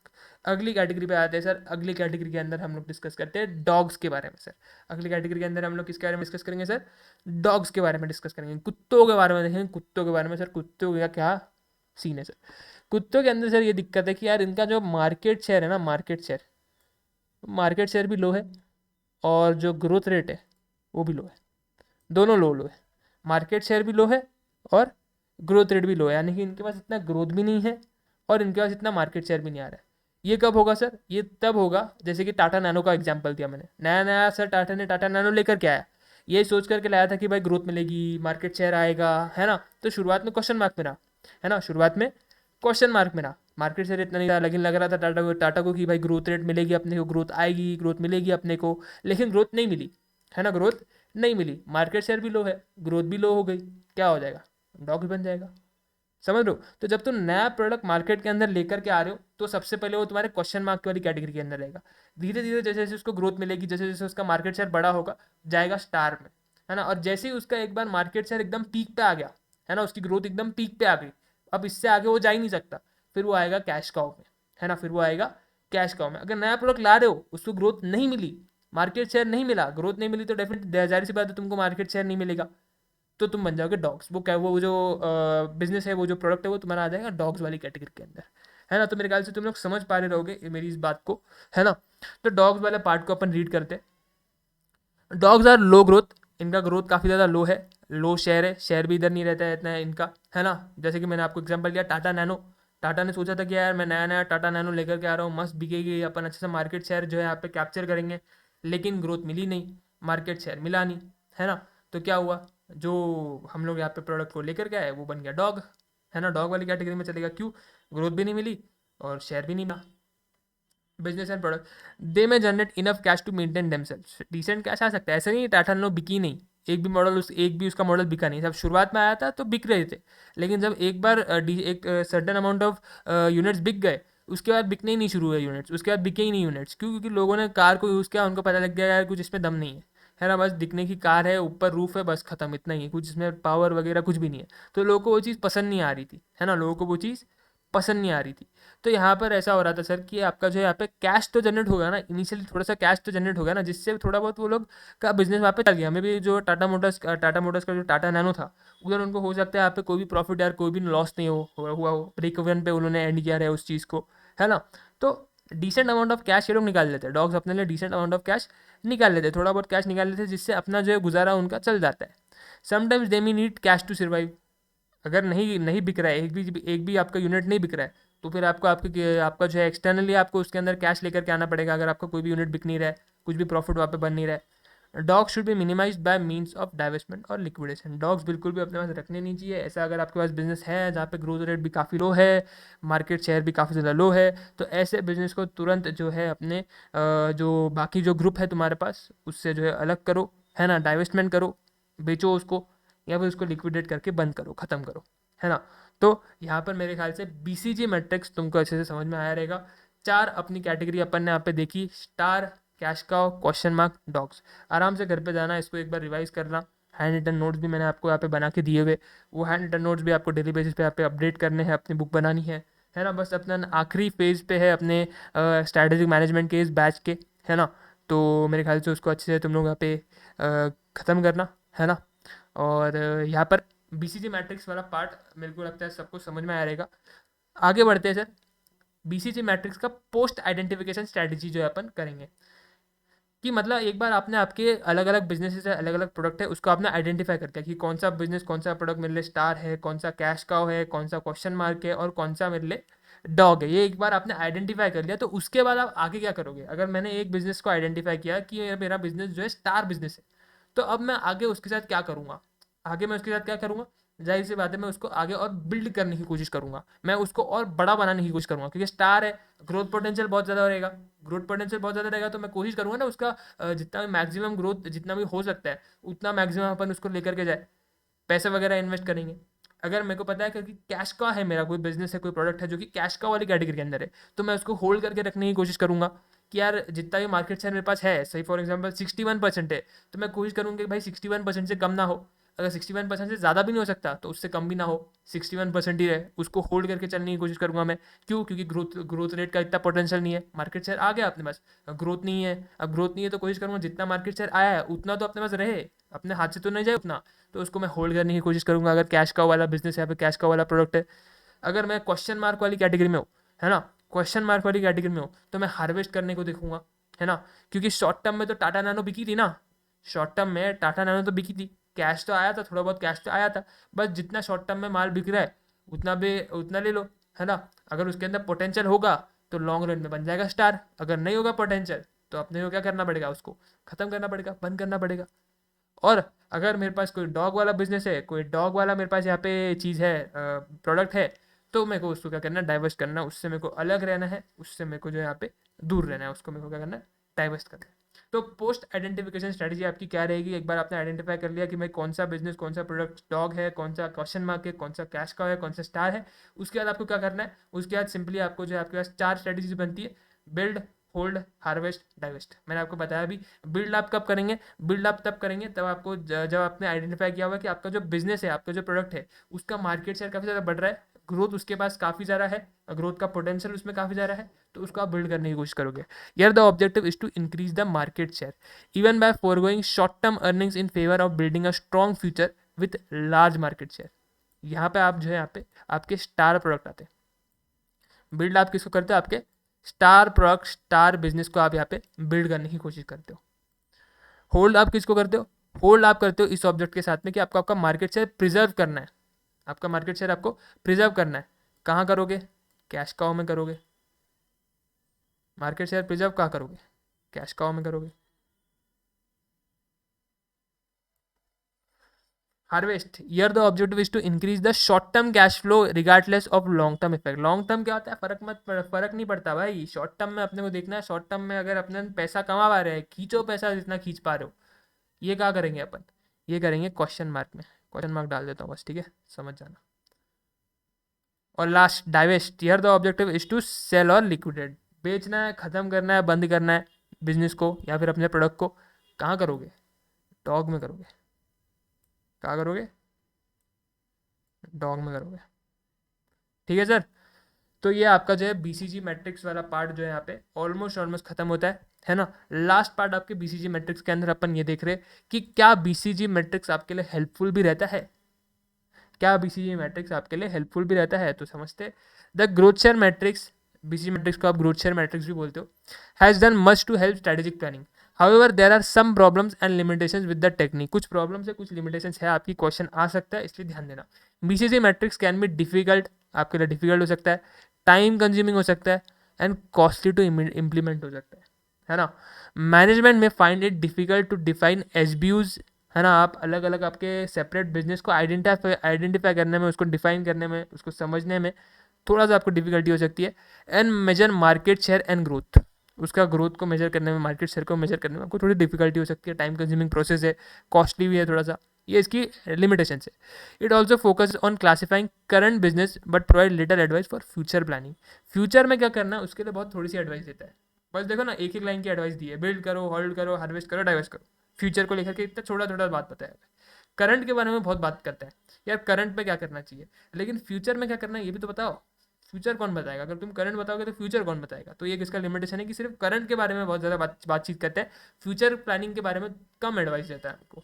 They can lead the company to placing too much emphasis on market share growth और growth through entry into attractive new markets.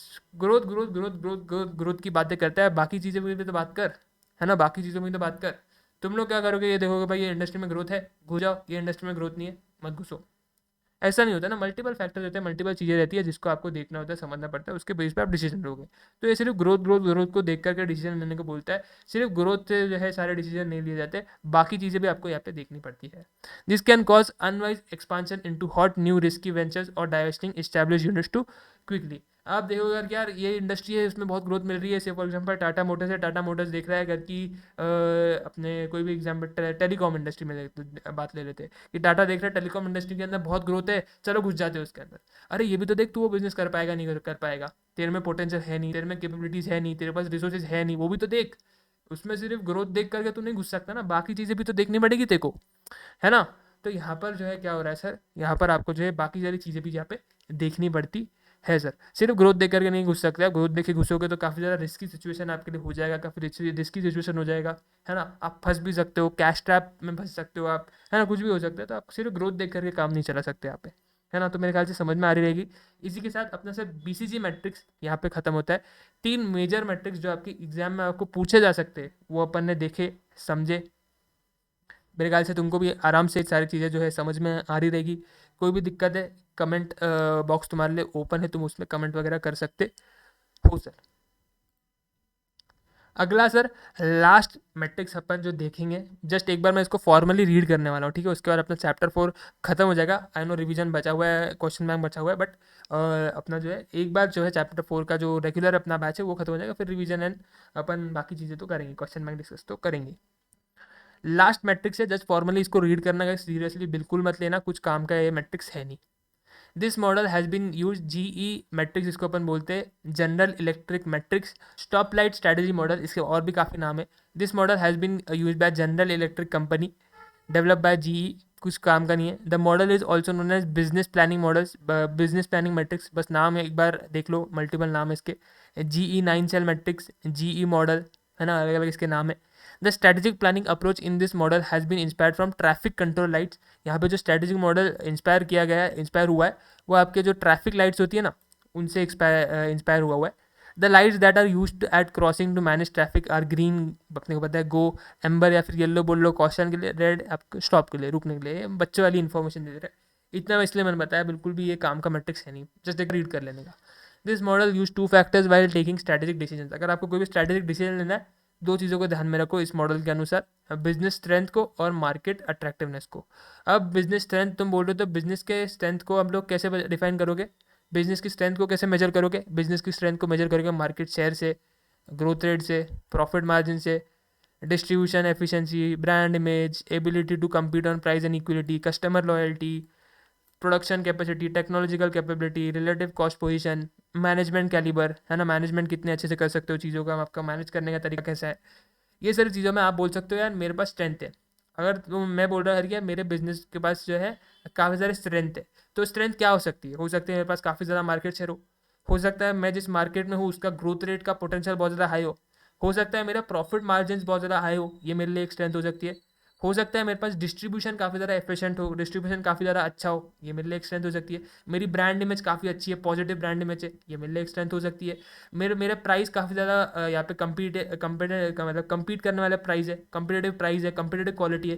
यानी कि तेरा प्रोडक्ट तू लेकर के आ, मैं मेरा प्रोडक्ट लेकर के आऊँगा, अपन दोनों के प्रोडक्ट का जो प्राइस होगा वो एकदम नेक टू नेक रहेगा। अपने जो प्रोडक्ट की क्वालिटी रहेगी वो एकदम 19-20 वाली प्रोडक्ट रहेगी, क्वालिटी रहेगी, वो मेरे लिए एक स्ट्रेंथ हो सकती है। कस्टमर लॉयल्टी मेरे लिए एक स्ट्रेंथ हो सकती है, प्रोडक्शन कैपेसिटी मेरे लिए एक स्ट्रेंथ हो सकती है, टेक्नोलॉजिकल कैपेबिलिटी मेरे लिए एक स्ट्रेंथ हो सकती है ना। तो ये सारे आपके लिए जो है आपके बिजनेस के स्ट्रेंथ हो सकते हैं, है ना। ये सारी चीज़ें आपके बिजनेस के स्ट्रेंथ हो सकते हैं। आप स्ट्रेंथ को ऐसे मेजर कर सकते हो, अगर आप ये पैरामीटर्स पे सक्सेसफुल बन पा रहे हो तो आप बोल सकते हो कि यार ये सारी चीज़ें, ये सारे पैरामीटर्स मेरे स्ट्रेंथ है ना, ये सारी चीज़ें मेरे स्ट्रेंथ है। बिजनेस के आप आपके बिजनेस का, फिर मार्केट का अट्रैक्टिवनेस कैसे मेजर करोगे? अपन ने क्या बोला, इसके अंदर जितने भी बिजनेस अपन डिसीजन मेकिंग करेंगे, जो भी स्ट्रेटेजिक डिसीजन अपन लेंगे, वो किसके बेसिस पे लेंगे? बिजनेस के स्ट्रेंथ और मार्केट के अट्रैक्टिवनेस के बेसिस पे। बिजनेस के क्या क्या स्ट्रेंथ रहेंगे वो तो अपन ने देख लिया। अब मार्केट के अट्रैक्टिव क्या क्या चीज़ें अपने को मार्केट के अंदर अट्रैक्ट करेगी? हो सकता है मार्केट की साइज, मार्केट का ग्रोथ रेट, मार्केट की इंडस्ट्री की प्रॉफिटेबिलिटी, है ना, उसकी कॉम्पिटेटिव इंटेंसिटी, यानी कि कितना ज़्यादा कॉम्पिटिशन उसके अंदर है, टेक्नोलॉजी का क्या अवेलेबिलिटी है, कैसे टेक्नोलॉजी का अपग्रेडेशन होता है, कितने ज़्यादा तरीके, कितना जल्दी इनोवेशन होता है, प्राइसिंग के ट्रेंड्स, ओवरऑल रिस्क, अपॉर्चुनिटीज़, कितनी अपॉर्चुनिटीज़ वहाँ पे है अवेलेबल हमारे लिए, डिमांड कितनी ज़्यादा आ रही है वहाँ पे, सेगमेंटेशन कितना हो रहा है, कितने सारे सेगमेंट्स बन रहे हैं अलग अलग, डिस्ट्रीब्यूशन का क्या स्ट्रक्चर बन रहा है ना।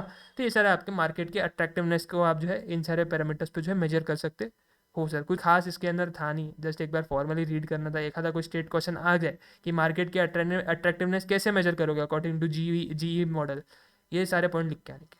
अब इसके अंदर मैं तुमको क्या ही बताऊँ, खुद से रटना पड़ेगा तुमको ये बात, मैं तो इसमें कुछ कर नहीं सकता।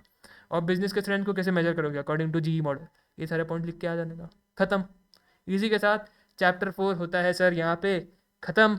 ऑफिशियली इसको ख़त्म करेंगे सर हम लोग कल। कल हम लोग इसका जो है यहाँ पे रिवीजन कर लेंगे एक बार, फिर अपना लास्ट चैप्टर बचेगा चैप्टर 5, एंड देन पूरा स्ट्रैटेजिक मैनेजमेंट का बैच हो जाएगा समाप्त। लेकिन अभी काफ़ी समय है, चैप्टर 5 भी हमारे पास, हमारे को जो है काफ़ी ज़्यादा जो है लेक्चर्स कंज्यूम करने वाला है। तो मज़ा आएगा, बस तुम लोग बने रहो, जुड़े रहो, है ना। जितना भी जो भी रहता है मैं कोशिश करूँगा अच्छे से तुमको सारी चीज़ें समझाने के लिए। मेरा भी फर्स्ट टाइम है तो हो सकता है कुछ चीज़ें इधर उधर हो, तो मेरे को डेफिनेटली तुम कमेंट पे बताना, तो अपन इस पर वर्क करेंगे, उसको इम्प्रूव करेंगे। ठीक है सर। कोट देख लेते हैं सर, चैप्टर 4 का क्या कोट है, काफ़ी बढ़िया सा कोट है, आपने इसको ध्यान में रखना चाहिए। A little progress each day adds up to big result. ज़रूरी नहीं है सर आपने हर घंटे 15-15, 16-16 घंटे पढ़ना है। अगर आप किसी एक दिन, हर दिन ज़रूरी नहीं है ना 16 घंटे पढ़े, किसी एक दिन आपने 8 घंटे पढ़ लिए, 6 घंटे पढ़ लिए, कोई दिक्कत की बात नहीं। थोड़ा थोड़ा डेली बेसिस पे काम करते जाओ। ज़रूरी नहीं है एक दिन पे पूरा एक साथ काम करोगे अगले दिन बंद पड़ जाओगे, ऐसा नहीं है सर। थोड़ा थोड़ा काम करो, डेली बेसिस पे कंसिस्टेंट रहो, थोड़ी थोड़ी प्रोग्रेस डेली बेसिस पे करो। एक ना एक दिन तुमको जो है वो बड़े रिजल्ट दिखाएगी। जैसे कि सर पहला अटैम्प्ट मैंने नवंबर 23 में दिया, है ना। 14-14 घंटे तक मैं पढ़ा, 12-12 घंटे मैंने पढ़े, 11-11 ऑन एन एवरेज में पढ़ता था घंटे, 12 घंटे 11 घंटे तो ऑन एन एवरेज मेरे होते ही होते थे, है ना। जब मैं फर्स्ट अटैम्प्ट की तैयारी कर रहा था नवंबर 23 की, लेकिन मैं पास नहीं हो पाया सर। नवंबर 23 में बोथ ग्रुप्स में फेल हो गया, लेकिन मैंने हार नहीं मानी। कहीं ना कहीं मेरे को पता था कि यार जो छोटी छोटी मैंने यहाँ पे काम एफर्ट्स लगाया, जो हर दिन मैंने 12-12 घंटे 11-11 घंटे कंसिस्टेंट बेसिस पे किए, वो आज मेरे को, चल ठीक है भाई कुछ गलतियाँ मैंने कर ही रहेगी जिसकी वजह से मेरे को जो है उसका फल नहीं मिल रहा है, लेकिन आगे जाके ज़रूर मिलेगा। और जैसे ही जब मैंने मेरा सेकंड अटैम्प्ट दिया सर, इस अटैम्प्ट के अंदर मेरे को फाइनली वो बोथ ग्रुप जो है वहाँ पे सक्सेसफुल जो है देखने को मिला, है ना। तो सर हर दिन आप मेहनत करते चलो, है ना, हर दिन मेहनत करते चलो। आज उसका फल मिलेगा आपको, या तो कल मिलेगा, जब भी मिलेगा, लेकिन मिलेगा ज़रूर। आप आपका काम करते जाओ, थोड़ा थोड़ा जो है डेली बेसिस पे काम करो, और वो आपको डेफिनेटली बड़े रिजल्ट्स के अंदर कन्वर्ट होते हुए एक दिन देखने को मिलेगा सर। इसी के साथ सर चैप्टर 4 अपना ख़त्म होता है सर। चैप्टर 4 अपन फाइनली यहाँ पे ख़त्म कर रहे हैं। ओके सर, चैप्टर 4 तो यहाँ पे ख़त्म हो गया, लेकिन क्वेश्चन बैंक डिस्कशन अभी भी बाकी है दोस्तों। क्वेश्चन बैंक एक बार डिस्कस कर लेते हैं, एंड उसके बाद फिर अपन इस लेक्चर को एंड करेंगे, और अगले लेक्चर में आते साथ सबसे पहले पूरे चैप्टर 4 को रिवाइज करेंगे, एंड थोड़ा सा चैप्टर 5 का इंट्रोडक्शन लेंगे सर। सबसे पहले क्वेश्चन पे आ जाते हैं, पढ़ते हैं क्वेश्चन को, देखते हैं क्वेश्चन के अंदर क्या हमारे लिए बातें छुपी हुई है। Gautam and Siddharth, two brothers, are the owners of a clothing manufacturing unit located in Faridabad. They are doing well and have substantial surplus funds available within the business. They have different approaches regarding corporate strategies to be followed to be more competitive and profitable in future. Gautam is interested in acquiring another industrial unit located in Faridabad. Gautam क्या बोल रहा है यार, अपन एक acquire करते हैं दूसरे industrial unit को जो कि फरीदाबाद में ही लोकेटेड है. Faridabad manufacturing stationery item as a permanent mark. Gautam is acquiring another industrial unit located in Faridabad manufacturing stationery items. ठीक है, ये जो यूनिट परचेज करने के लिए गौतम बोल रहा है, ये यूनिट किसके अंदर इंगेज्ड है, ये मैन्युफैक्चरिंग स्टेशनरी के अंदर इंगेज्ड है. अपना जो करंट बिजनेस है वो करंट बिजनेस किसका है सर, करंट बिजनेस अपना क्लोथ मैन्युफैक्चरिंग का है. गौतम बोल रहा है अपन अक्वायर करते हैं फरीदाबाद के अंदर ही एक स्टेशनरी वाले बिजनेस को, है ना. आगे बढ़ते हैं. On the other hand, Siddharth desires to start another unit to produce ready-made garments. Siddharth बोल रहा है काम करते हैं हम, प्रोड्यूस करते हम लोग जो है किसी दूसरे हम लोग क्या करते हैं, एक दूसरा यूनिट खुद से स्टार्ट करते हैं जो कि रेडीमेड गारमेंट्स बनाएंगे. ठीक है. Discuss the nature strategic choice being suggested by two brothers with reference to pay offs and risk involved. कह रहे यार डिस्कस करो कौन से स्ट्रेटेजिक चॉइस इन दोनों ने किया हुआ है, और ये बताओ क्या क्या रिस्क उन दोनों स्ट्रेटेजिक चॉइसेस के अंदर इन्वॉल्व है, और क्या क्या बेनिफिट्स भी उनके अंदर इन्वॉल्व है. सबसे पहले सर हमारा करंट बिजनेस किसका है, करंट बिजनेस हमारे क्लोथ मैन्युफैक्चरिंग का है. ठीक है, करंट बिजनेस हमारा क्लोथ मैन्युफैक्चरिंग का है. गौतम जो पहला भाई है हमारा, गौतम जो टू ब्रदर्स में सबसे पहला गौतम है. गौतम बोल रहा है यार अपन एक काम करते, एक दूसरे बिजनेस को खरीदते हैं, अक्वायर करते दूसरे बिजनेस को खरीदते, और वो जो दूसरा बिजनेस अपन खरीदेंगे ना, वो अपन लेंगे स्टेशनरी वाला बिजनेस. सबसे पहली चीज़ स्टेशनरी जो हमारा नया बिजनेस है, और क्लोथ मैन्युफैक्चरिंग जो हमारा एग्जिस्टिंग बिजनेस है, किसमें इन दोनों बिजनेस के अंदर कुछ लिंकेज है? दोनों बिजनेस के अंदर कुछ लिंकेज है? The answer is no. Cloth manufacturing और आपका जो स्टेशनरी मैन्युफैक्चरिंग है, दोनों बिजनेस के अंदर कोई भी यहाँ पे लिंकेज नहीं है। क्लोथ भाई एक अलग ही ऑल टुगेदर प्रोडक्ट है, और स्टेशनरी एक अलग ऑल टुगेदर यहाँ पे प्रोडक्ट है। तो सीधी सी बात है, जो स्ट्रैटेजिक चॉइस गौतम बोल रहा है वो बोल रहा है कॉन्ग्लोमेरेट डाइवर्सिफिकेशन कर लेते हैं अपन। किसका लेते हैं? कॉन्ग्लोमेरेट डाइवर्सिफिकेशन कर लेते हैं। डाइवर्सिफिकेशन वाला यहाँ पे स्ट्रेटेजिक चॉइस यहाँ पे गौतम ने लिया हुआ है कि यार अपन एक्सपांशन स्ट्रेटेजी की तरफ जाएंगे। एक्सपांशन स्ट्रेटेजी के अंदर भी वो क्या बोल रहे हैं, अपन क्या क्या करेंगे? अक्वायर करेंगे। एक्वायर करके हम लोग क्या करेंगे सर? अक्वायर कर रहे हैं हम लोग, और अक्वायर करके भी जिस हम लोग स्टेशनरी को अक्वायर कर रहे हैं, वो किसका, वो कौन सा, वो जो हम लोग नया बिजनेस अक्वायर कर रहे हैं वो हमारे एग्जिस्टिंग बिजनेस का लिंक नहीं कर रहा है ना? वहाँ पे कोई भी लिंक नहीं है। अगर वो लिंक नहीं है तो वो कॉन्ग्लोमेरेट हो जाता है, और यहाँ पे हम लोग कॉन्ग्लोमेरेट यहाँ पे जो है डाइवर्सिफिकेशन करने की कोशिश कर रहे हैं एज पर गौतम। उसके बेनिफिट्स क्या रहेंगे सर? बेनिफिट्स ये रहेंगे कि यार आपका जो यहाँ पे एक नए बिजनेस के अंदर आपको एंटर करने को मिल रहा है ना? क्या पे ऑफ आपको वहाँ पे मिलेगा? तो एक नई आपको एरिया ऑफ एक्सपर्टीज डेवलप करने का मौका मिल रहा है ना? आप एक नए एरिया में घुस करके वहाँ पे आप जो आपका जो यहाँ पे एक्सपर्टीज डेवलप करने की कोशिश कर सकते हो। वहाँ पे आप जो है यहाँ पे आपके बिजनेस को क्रिएट करने की कोशिश कर सकते हो। रिस्क आपका ये है इसके अंदर कि यार आपका जो है वो यहाँ पे मैच नहीं खाया तो दिक्कत हो जाएगी। एक आपका क्लोथ का मैन्युफैक्चरिंग है, दूसरा आपका स्टेशनरी का मैन्युफैक्चरिंग है। दोनों को आप सही से चला पाओगे नहीं चला पाओगे वो आपको पता नहीं है, बिकॉज अभी तक आपको क्लोथ का एक्सपीरियंस था, स्टेशनरी की मैन्युफैक्चरिंग का आपको एक्सपीरियंस था ही नहीं, है ना? तो आप थोड़ा एक्सपीरियंस का आपको लैक होगा, एक्सपीरियंस आपके पास थोड़ा सा लैक करेगा, तो वहाँ पे आप किस तरीके से बिजनेस को कर पाओगे वो आपको देखना पड़ेगा। वहाँ पे थोड़ी बिजनेस करने में आपको मुश्किलें आ सकती है ना? दूसरे साइड पे अगर आप देखो, दूसरे साइड पे आपका जो यहाँ पे आपका दूसरा भाई है सिद्धार्थ है। सिद्धार्थ क्या बोल रहा है? सिद्धार्थ बोलता है अगर कि यार अपन एक नया यूनिट डालते हैं जो कि रेडीमेड गारमेंट्स का होगा। अपन क्या कर रहे हैं? क्लोथ मैन्युफैक्चरिंग कर रहे हैं, अपन सिर्फ क्लोथ बना रहे हैं। क्लोथ से अपन अभी क्या बोल रहे हैं, उसी क्लोथ को यूज़ करके अपन क्या करते हैं? रेडीमेड गारमेंट्स बनाते हैं। तो सर ये होगा किसका? ये होगा वर्टिकल डाइवर्सिफिकेशन। वर्टिकल में भी अपन जा रहे हैं फॉरवर्ड।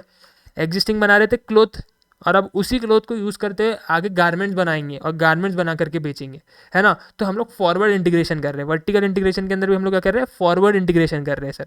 तो सिद्धार्थ के अकॉर्डिंग अपन क्या कर रहे हैं? वर्टिकल इंटीग्रेशन कर रहे हैं, है ना? वर्टिकल के अंदर भी अपन फॉरवर्ड इंटीग्रेशन कर रहे हैं, आगे जा रहे हैं हमने अपने वैल्यू चेन के अंदर में अपने एग्जिस्टिंग प्रोडक्ट को यूज़ करके रेडीमेड गारमेंट्स बना रहे, क्लोथ को यूज़ करके रेडीमेड गारमेंट्स बना रहे।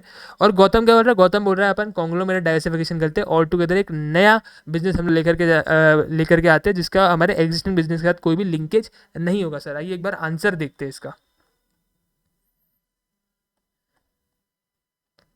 आंसर किधर है इसका आंसर? हम्म, ये है क्या आंसर टू डिस्क्रिप्टिव क्वेश्चंस?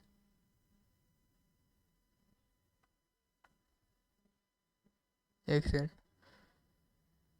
कहाँ है भाई इसका आंसर? यही था क्या? नहीं नहीं, शेर मेरे ख्याल से ऊपर वाला था, सॉरी। ये रहा आंसर। हाँ, Gautam wishes to diversify in a business that is not related to existing line of product, जैसे कि हमने कहा कॉन्ग्लोमेरेट डाइवर्सिफिकेशन बोल रहा है वो। He is interested in acquiring, पूरा उसने पंचायत लिखा हुआ है। In conglomerate direction new product disjointed, ठीक है, ये अपने को बताया। Process no connection between new products existing ones, ये भी बताया। नो कॉमन थ्रेड, पूरा उसने यहाँ पे पंचायती लिखा हुआ है। सिद्धार्थ क्या बोल रहा है? सिद्धार्थ बोल रहा है अपन क्या करेंगे? वर्टिकल इंटीग्रेटेड डाइवर्सिफिकेशन करेंगे, उसमें भी फॉरवर्ड इंटीग्रेशन, जैसे कि हमने पहचाना। पूरा उसके आगे अंदर आप ये पढ़ सकते हो, पंचायत किया हुआ है और कुछ नहीं। लास्ट पॉइंट देखेंगे, both types of diversification have their own risk. In conglomerate diversification there is no linkage with customer group, customer market functions, all together नया चीज़ है तो कुछ लिंकेज ही नहीं है यार, तो ये आपके लिए रिस्क होगा। In case of vertical integrated diversification risk as lack of continued focus on the original business. कहीं ना कहीं ओरिजिनल जो बिजनेस है आपका क्लोथ मैन्युफैक्चरिंग का, उससे आपका ध्यान हट सकता है, ध्यान भटक सकता है, ये एक रिस्क होगा। मेरे ख्याल से पहला वाला जो अपना क्वेश्चन है केस स्टडी, वो सबको क्लियर रहेगा। आ जाते हैं दूसरे केस स्टडी के ऊपर। XYZ company is facing continuous losses, ठीक है, there is decline in sales and product market share. Sales में भी डिक्लाइन है और मार्केट शेयर के अंदर भी डिक्लाइन है। The product of the company become uncompetitive, product अपना अनकॉम्पिटेटिव हो चुका है। And there are procession negative cash flow, ठीक है। इंडिकेशन किस चीज़ के मिल रहे हैं अपने को समझ में आ रहा है कि स्ट्रैटेजिक एग्जिट्स करना पड़ेगा अब अपने को। द फिजिकल फैसिलिटीज डिट्रॉइट हो रहे हैं, कहीं ना कहीं मेरे को जो है बू आ रही है, अपने को टर्न अराउंड स्ट्रैटेजी की बू आ रही है, कहीं ना कहीं मेरे को लग रहा है टर्न अराउंड स्ट्रैटेजी का यहाँ पे बू आ रहा है। एम्प्लॉय का मॉरल भी लो हो चुका है ना। बोर्ड मीटिंग में क्या डिसाइड कर रहे हैं यार? Shall continue the organisation and adopt such measure. क्या बोल रहे हैं देख लो, वो क्या बोल रहे हैं? अपन ऑर्गेनाइजेशन को तो कंटिन्यू करेंगे, ऑर्गेनाइजेशन को बंद नहीं करेंगे। अगर ऑर्गेनाइजेशन को बंद करने के लिए बोलते तो फिर वो जाते लिक्विडेशन की तरफ, लेकिन ये बोल रहे नहीं, ऑर्गेनाइजेशन को बंद नहीं करेंगे, कुछ मेजर्स लेंगे जिससे हम हमारी करंट सिचुएशन को इम्प्रूव कर सके। जब अपन कुछ मेजर्स लेते हैं करंट सिचुएशन को इम्प्रूव करने के लिए, तो अपन जाते हैं टर्न अराउंड स्ट्रैटेजी की तरफ, है ना। अगर यही इसने बोला रहता कि यार अपने को ऑर्गेनाइजेशन कंटिन्यू नहीं करना है, तो अपन जा रहे थे फिर डाइवेस्टमेंट, लिक्विडेशन की तरफ, डाइवेस्टमेंट स्ट्रैटेजी की तरफ, समझ रहे हो ना। The board has decided to hire young executive, बोला यंग एग्जीक्यूटिव लेकर के आएंगे, उसको ड्यूटीज देंगे, है ना। और corporate strategy should similarly adopt for this particular situation के अंदर। जो हम लोग हमारा नया यंग एंटरप्रेन्योर लेकर के आ रहे हैं, उसने कौन सी स्ट्रैटेजी अपनानी चाहिए, ऑब्वियसली टर्न अराउंड स्ट्रैटेजी उसने यहाँ पे अडॉप्ट करनी चाहिए। तो दूसरे वाला इसका आप देखोगे तो टर्न अराउंड स्ट्रैटेजी यहाँ पे आंसर है। उसके बाद उन्होंने यहाँ पे बोला था कि यार हमको स्टेजेस भी बता दो कैसे टर्न अराउंड स्ट्रैटेजी को आप अडॉप्ट करोगे। स्टेज 1, स्टेज 2, 5 स्टेजेस है जो कि अपने को पता है ना। पहले आप करंट प्रॉब्लम को असेस करो, फिर एनालाइज करो सिचुएशन को, एक स्ट्रैटेजिक प्लान बनाओ, फिर उसके बाद इंप्लीमेंट करो इमरजेंसी एक्शन प्लान को, रिस्ट्रक्चरिंग करो और नॉर्मल पे रिटर्न हो जाओ। मेरे ख्याल से ये वाला पार्ट तुम तुम्हारे साइड से रीड कर सकते हो, ऑलरेडी अपन ने इसको लेक्चर के अंदर अच्छे से डिटेल में डिस्कस किया हुआ है। आ जाते हैं अगले केस स्टडी की तरफ। Oregano is a large supermarket chain it is considering the purchase of a number of farms to provide Oregano with a sufficient amount of fresh produce. ठीक है, लार्ज सुपरमार्केट का हमला चेन है, जैसे कि अपन ने एग्जांपल भी लिया हुआ था, सबको समझ में आ चुका रहेगा, एग्जांपल भी स्ट्राइक कर चुका रहेगा। बैकवर्ड इंटीग्रेशन हो रहा है भाई। अपन ने इधर एग्जांपल दिया था बिग बाजार का, कि बिग बाजार ने जो यहाँ पे कुछ फार्म्स खरीद लिए, है ना, वेजिटेबल्स के, ताकि उनके वेजिटेबल का सप्लाई वगैरह सॉर्ट हो जाए। तो ये अगेन वर्टिकल इंटीग्रेशन है, और वर्टिकल में भी बैकवर्ड इंटीग्रेशन यहाँ पे किया हुआ है ना। तो अगर आप जा करके देखोगे इसका आंसर, तो अपने सामने है यहाँ पे बैकवर्ड इंटीग्रेशन, है ना। तो उसके रिगार्डिंग भी उन्होंने चीज़ें डिस्क्राइब की हुई है, वो आप आपके साइड से देख सकते हो, उसमें मेरा कुछ वैल्यू एडिशन रहेगा नहीं। बस मैं यहाँ पे ये चीज़ पढ़ के रीड करके आपको बता पा रहा हूँ कि कैसे अपने को चीज़ें को आइडेंटिफाई करना है। जैसे कि मैंने यही एग्जांपल अपन ने जो है क्लास में डिस्कस किया हुआ, तो उधर ही मेरे को स्ट्राइक हो गया यार, ये तो बैकवर्ड इंटीग्रेशन है भाई। ठीक है, आ जाते हैं अगले क्वेश्चन की तरफ। With the global economic recession, Soft Cloth Limited incurred significant losses incur किए हुए प्रीवियस 5 फाइनेंशियल ईयर में, यानी कि persistent नेगेटिव कैश फ्लो चल रहा है। Currently they are into manufacturing of cloth के मैन्युफैक्चरिंग में है, बिजनेस चल रहा है, बता रहे ये बिजनेस हम लोग जो है क्लोथ मैन्युफैक्चर कर रहे हैं। कॉम्पिटिशन इज ऑल्सो इंटेंस, बता रहे कॉम्पिटिशन काफ़ी ज़्यादा इंटेंस हो रखा है।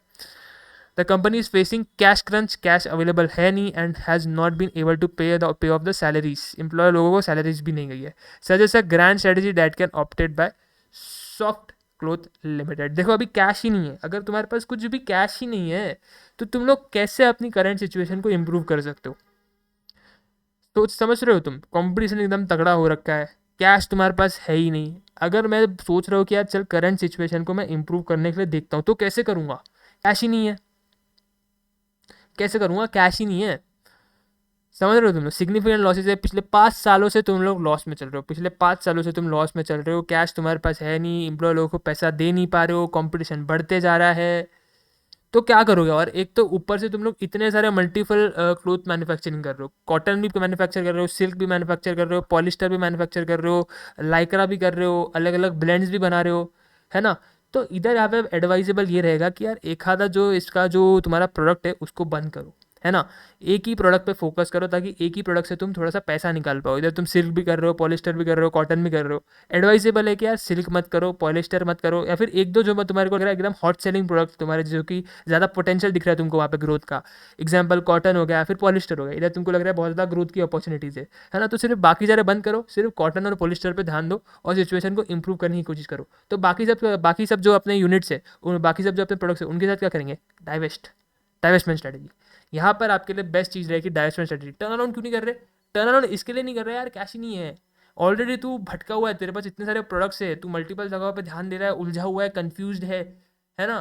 तो बेटर ये है कि थोड़ा सा चीज़ों को यहाँ पे सॉर्ट आउट कर, थोड़ी सी चीज़ों को डाइवेस्ट कर, जो तेरे लिए काम नहीं कर रही है चीज़, जो तेरे लिए बिजनेस का, जो तेरा प्रोडक्ट, जो तेरा यूनिट काम नहीं कर रहा है उसको डाइवेस्ट कर, जो काम कर रहा है उसके साथ आगे बढ़, है ना, ताकि तेरे को थोड़ा फोकस करने का थोड़ा सा स्पेस मिले, है ना। डाइवेस्टमेंट का मतलब ये नहीं होता पूरा धंधा बंद कर, जो लॉस मेकिंग यूनिट्स है, जो लॉस मेकिंग प्रोडक्ट्स है, जो कि चल नहीं रहे, बिक नहीं रहे, उसको बंद कर। कंपटीशन तगड़ा हो रखा है ना, फोकस करने की कोशिश कर एक जगह पे, है ना। टर्न अराउंड में यहाँ पे इसलिए नहीं बोल रहा कि क्लियरली यहाँ पे इंडिकेशन नहीं मिल रही कि यार ये लोग अपनी सिचुएशन को बेहतर बना सकते हैं क्या, मतलब एग्जिस्टिंग बिजनेस के अंदर ही रह करके। मेरे को लग रहा है कुछ बिजनेस यहाँ पे ये लोग बेचेंगे नहीं, क्योंकि कंफ्यूज है ना, जंबल डब्बे देखो ना, इतने सारे मल्टीपल ब्लेंड्स भी बना रहे हैं अलग अलग। फोकस नहीं है, एक उनका एक फोकस नहीं है, एक बिजनेस पे ध्यान नहीं दे पा रहे, कॉटन के बिजनेस पे ध्यान नहीं दे पा रहे, सिल्क भी कर रहे हैं, पॉलिस्टर भी कर रहे हैं, पैसा नहीं दे पा रहे, एम्प्लॉय को पैसा नहीं आ रहा है ना। तो इसलिए एक जगह पे ध्यान दो, जो तुमको लग रहा है ज़्यादा पोटेंशियल लगता है उसके ऊपर ध्यान दो। तो इसलिए मैं यहाँ पे बोलूँगा अगर कि यहाँ पे इनको जो स्ट्रैटेजी अपनानी चाहिए वो अपनानी चाहिए डाइवेस्टमेंट स्ट्रैटेजी। देखते हैं इनका क्या कहना है, ये लोग बोल सकते हैं टर्न अराउंड भी बोल सकते हैं, I don't know. But in लोगों ने क्या बोला हुआ है, इन्होंने रिट्रेंचमेंट या फिर टर्न अराउंड स्ट्रैटेजी का यहाँ पे जो है सजेशन दिया हुआ है। डेफिनेटली आप सबका अपना ओपिनियन रहता है, बट ये लोग यहाँ पे बोल रहे हैं करके डाइवेस्टमेंट नहीं टर्न अराउंड की तरफ जा रहे हैं। नीचे उन्होंने लास्ट में कुछ तो भी लिखा हुआ है, पहले तो उन्होंने बताया हुआ अगर कि ऊपर जो है क्या लिखा हुआ है, एक बार पढ़ लेते पूरा अच्छे से। The external environment is an economic recession is cash current the company needs to work on turn around या फिर रिटेंचमेंट स्ट्रैटेजी। ये उन्होंने जो है यहाँ पे सूटेबल केसेस बता दिए, कौन से केसेस के अंदर सूटेबल रहती है, लिख दिया है उन्होंने। ऑब्वियसली ये इंडिकेट तो टर्न अराउंड के लिए कर रहे थे, my bad. The company may consider to substantially reduce the scope of its activities, this is done through the attempt find the problem areas, ये सब उन्होंने लिखा हुआ है। उसके आगे उन्होंने लिखा हुआ है if it cuts off the loss making units decision of SBUs curtail its product line और reduces the functions perform it adopts a divestment strategy. तो इधर इन्होंने दोनों तरीके से जो है यहाँ पे आंसर को लिखा हुआ है, ऐसा नहीं इन्होंने बोला टर्न अराउंड ही करना चाहिए। वो बोल रहे हैं कि अगर तुमको कोई तुम्हारे एसब्यू कोई डिवीजन कोई लॉस मेकिंग यूनिट बंद करने की इच्छा है तो तुम डाइवेस्टमेंट स्ट्रेटजी कर सकते हो। अगर तुमको वो इच्छा नहीं हो, तुमको अपने एग्जिस्टिंग जितने भी तुम बिजनेसेस कर रहे हो, जितने भी यूनिट्स तुम अभी तुम्हारे पास एग्जिस्टिंग है, किसी को भी बंद ना करते हुए तुमको उसको इंप्रूव करने की कोशिश करनी, तो तुम लोग टर्न अराउंड की तरफ जा सकते हो। तो ऐसा नहीं उन्होंने एक ही तरफ पे आंसर दिया है। लास्ट अगर लाइन तुम अच्छे से फिर से एक बार पढ़ोगे अपने आप से तो तुमको ये समझ में आएगा, एक ही तरफ पे उन्होंने आंसर नहीं दिया। सिर्फ टर्न अराउंड पे नहीं बोला उन्होंने आंसर, या फिर सिर्फ डाइवर्समेंट पे नहीं बोला। इन्होंने बोला अगर तुम लोग एग्जिस्टिंग सिचुएशन को बेहतर बनाना चाहते हो, अपने किसी भी चीज़ को डाइवर्स ना करते हुए, किसी भी चीज़ को बंद ना करते हुए, तो टर्न अराउंड कर सकते हो। अगर तुमको एक हाथ यूनिट्स बंद करने अपने, तो फिर तुम डाइवर्समेंट भी कर सकते हो, इट्स अप टू यू, है ना। तो यहाँ पे मेरे ख्याल से ये वाला पार्ट भी अपने को क्लियर रहेगा। एक तरफा उन्होंने आंसर नहीं लिखा हुआ है, उन्होंने ओपन एंडेड रखा है कि भाई कंपनी के ऊपर है, कंपनी को क्या करना है। आ जाते हैं अपन अगले दो लास्ट केस स्टडीज अपनी बची हुई है। पांचवी केस स्टडी के ऊपर मैं आ रहा हूँ। X private limited had recently ventured into business of coworking spaces when the global pandemic struck. क्या कर रहे हैं सर, रेंट पे दे रहे हैं सर, क्या दे रहे हैं वो लोग, recently ventured into business of coworking spaces, है ना। साथ में मिल करके काम करेंगे, एक जगह लेंगे, वहाँ पे दो एंटिटी साथ मिल करके काम करेगी।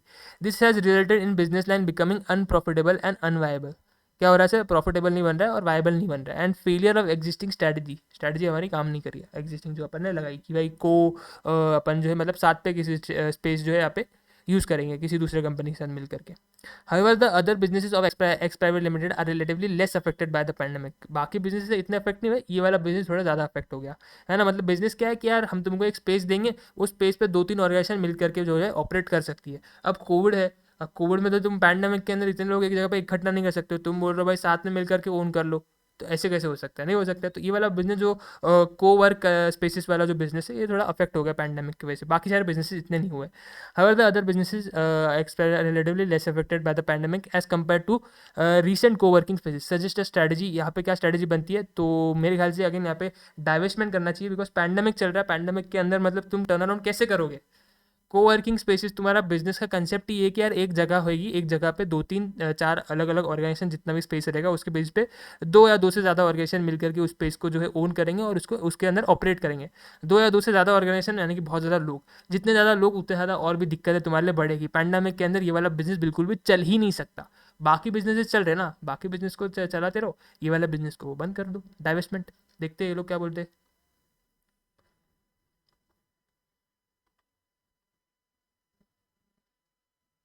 ये इन्होंने बोल दिया डाइवेस्टमेंट, और डाइवेस्टमेंट स्ट्रेटजी के कैसे मदद होगी वो भी बताया हुआ है, और डाइवेस्टमेंट स्ट्रेटजी क्या उन्होंने ऑप्ट करने को बोला हुआ है। और अगेन इन्होंने इस बार भी ओपन एंडेड रखा है। रिट्रेंचमेंट में भी डन इधर इंटरनली और externally, turn out strategy is adopted in case of internal retrenchment where emphasis is laid on improving internal efficiency while divestment. इन्होंने पहले जो है आप बताया हुआ है in view of the above study company should go for divestment. पहले उन्होंने एक डिफरेंस बताया हुआ है कि टर्न अराउंड ऑफ डाइवेस्टमेंट में डिफरेंस क्या है, और इधर इस लाइन में उन्होंने कंक्लूड कर दिया भाई कंपनी ने डाइवेस्टमेंट स्ट्रेटजी करना चाहिए, बिकॉज क्योंकि सेंस ही नहीं बनता ना यार। मतलब पैंडेमिक चल रहा है, बिजनेस को समझो ना, तुमको मैंने बताया बिजनेस वो चलेगा ही नहीं पैंडेमिक में। तो वो चीज़ यहाँ पे इन्होंने बताई हुई है। मेरे ख्याल से ये वाला पार्ट भी तुमको अच्छे से क्लियर रहेगा। Last question for the day is 6th question समझते हैं। Atrix limited is a company engage in designing, manufacturing and marketing of mechanical instruments like speed meters, oil pressure gas, ये सारे अपन जो है मैन्युफैक्चर करते हैं, डिजाइन करते हैं, मार्केट करते हैं। Their products are fitted into 2 and 4 wheelers. During the last couple of years the company has been observing a fall in market share. This is an account of shift to new range of electronic instruments। नए range of electronic instruments आए तो अपने जो instruments है वो जो है market के अंदर बिक नहीं पा रहे, मार्केट शेयर गिर रहा है अपना। The customers are switching away, mechanical customer that have been the backbone of Atrix limited. आपका जो बैकबोन था वही कस्टमर छोड़ के जा रहा है अभी किसी नए प्रोडक्ट की तरफ। As a CEO of Atrix limited what can be the strategy options available with you. कौन सी स्ट्रैटेजी के ऑप्शंस अपने पास अवेलेबल है सर? डेफिनेटली बात है सर, अपने जो है नए अभी जो है रेंज ऑफ प्रोडक्ट्स आ चुके हैं, अपने प्रोडक्ट्स पुराने हो चुके हैं, अपने प्रोडक्ट्स को कंज्यूम करने वाला है नहीं सर। तो यहाँ पर अपन ने क्या करना चाहिए सर? तो यहाँ पर जो है अपन ने डाइवेस्टमेंट करना चाहिए सर। डाइवेस्टमेंट करके अपन ने जो हमारा एग्जिस्टिंग बिजनेस है बंद करना चाहिए, क्योंकि हमारा जो प्रोडक्ट है वो पुराना हो चुका है, कोई भी उसको यूज़ करने में इंटरेस्ट नहीं है, मार्केट शेयर गिर रहा है ना। तो ऐसी सिचुएशन में डाइवेस्टमेंट मेरे ख्याल से रिकमेंड किया जाना चाहिए। देखते हैं ये लोग क्या बोलते हैं।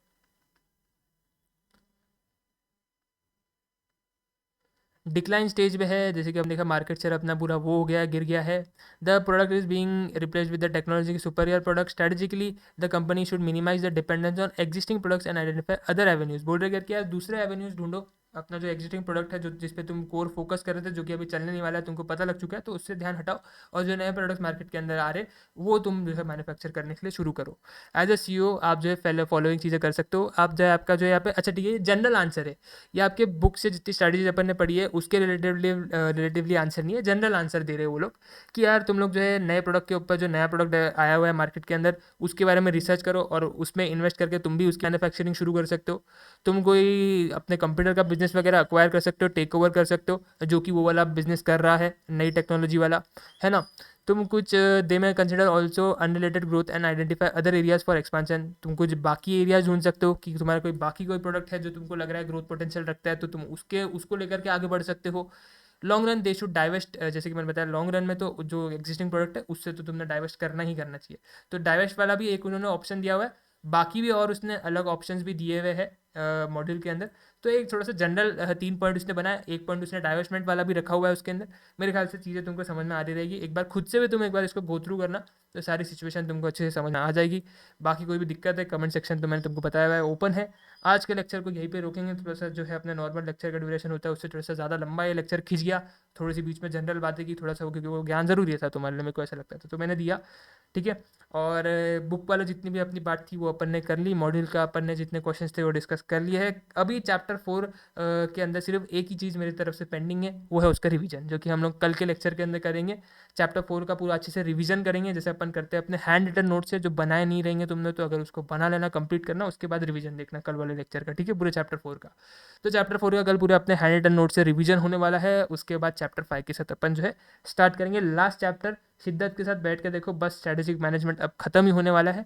आखिरी तुम अपने इसमें स्टेजेस में आ चुके हो, तो उधर जो है अपना गिव अप मत करना, अच्छे से अपना बेस्ट देना, और एग्जाम्स भी अच्छे जाएंगे तो कोई भी लोड मत लो, डेली बेसिस पे बस अपना काम करते चलो। मिलता हूँ अगले लेक्चर में। Thank you so much for watching this lecture. दोस्तों को बताओ अपने स्ट्रेटेजिक मैनेजमेंट के फ्री बैच के बारे में, अपनी ये शेयर करो लिंक वगैरह उनके साथ, और उनको भी बताओ, उनको भी इस चीज़ का लाभ मिले। मिलता हूँ अगले लेक्चर में, तब तक के लिए टेक केयर।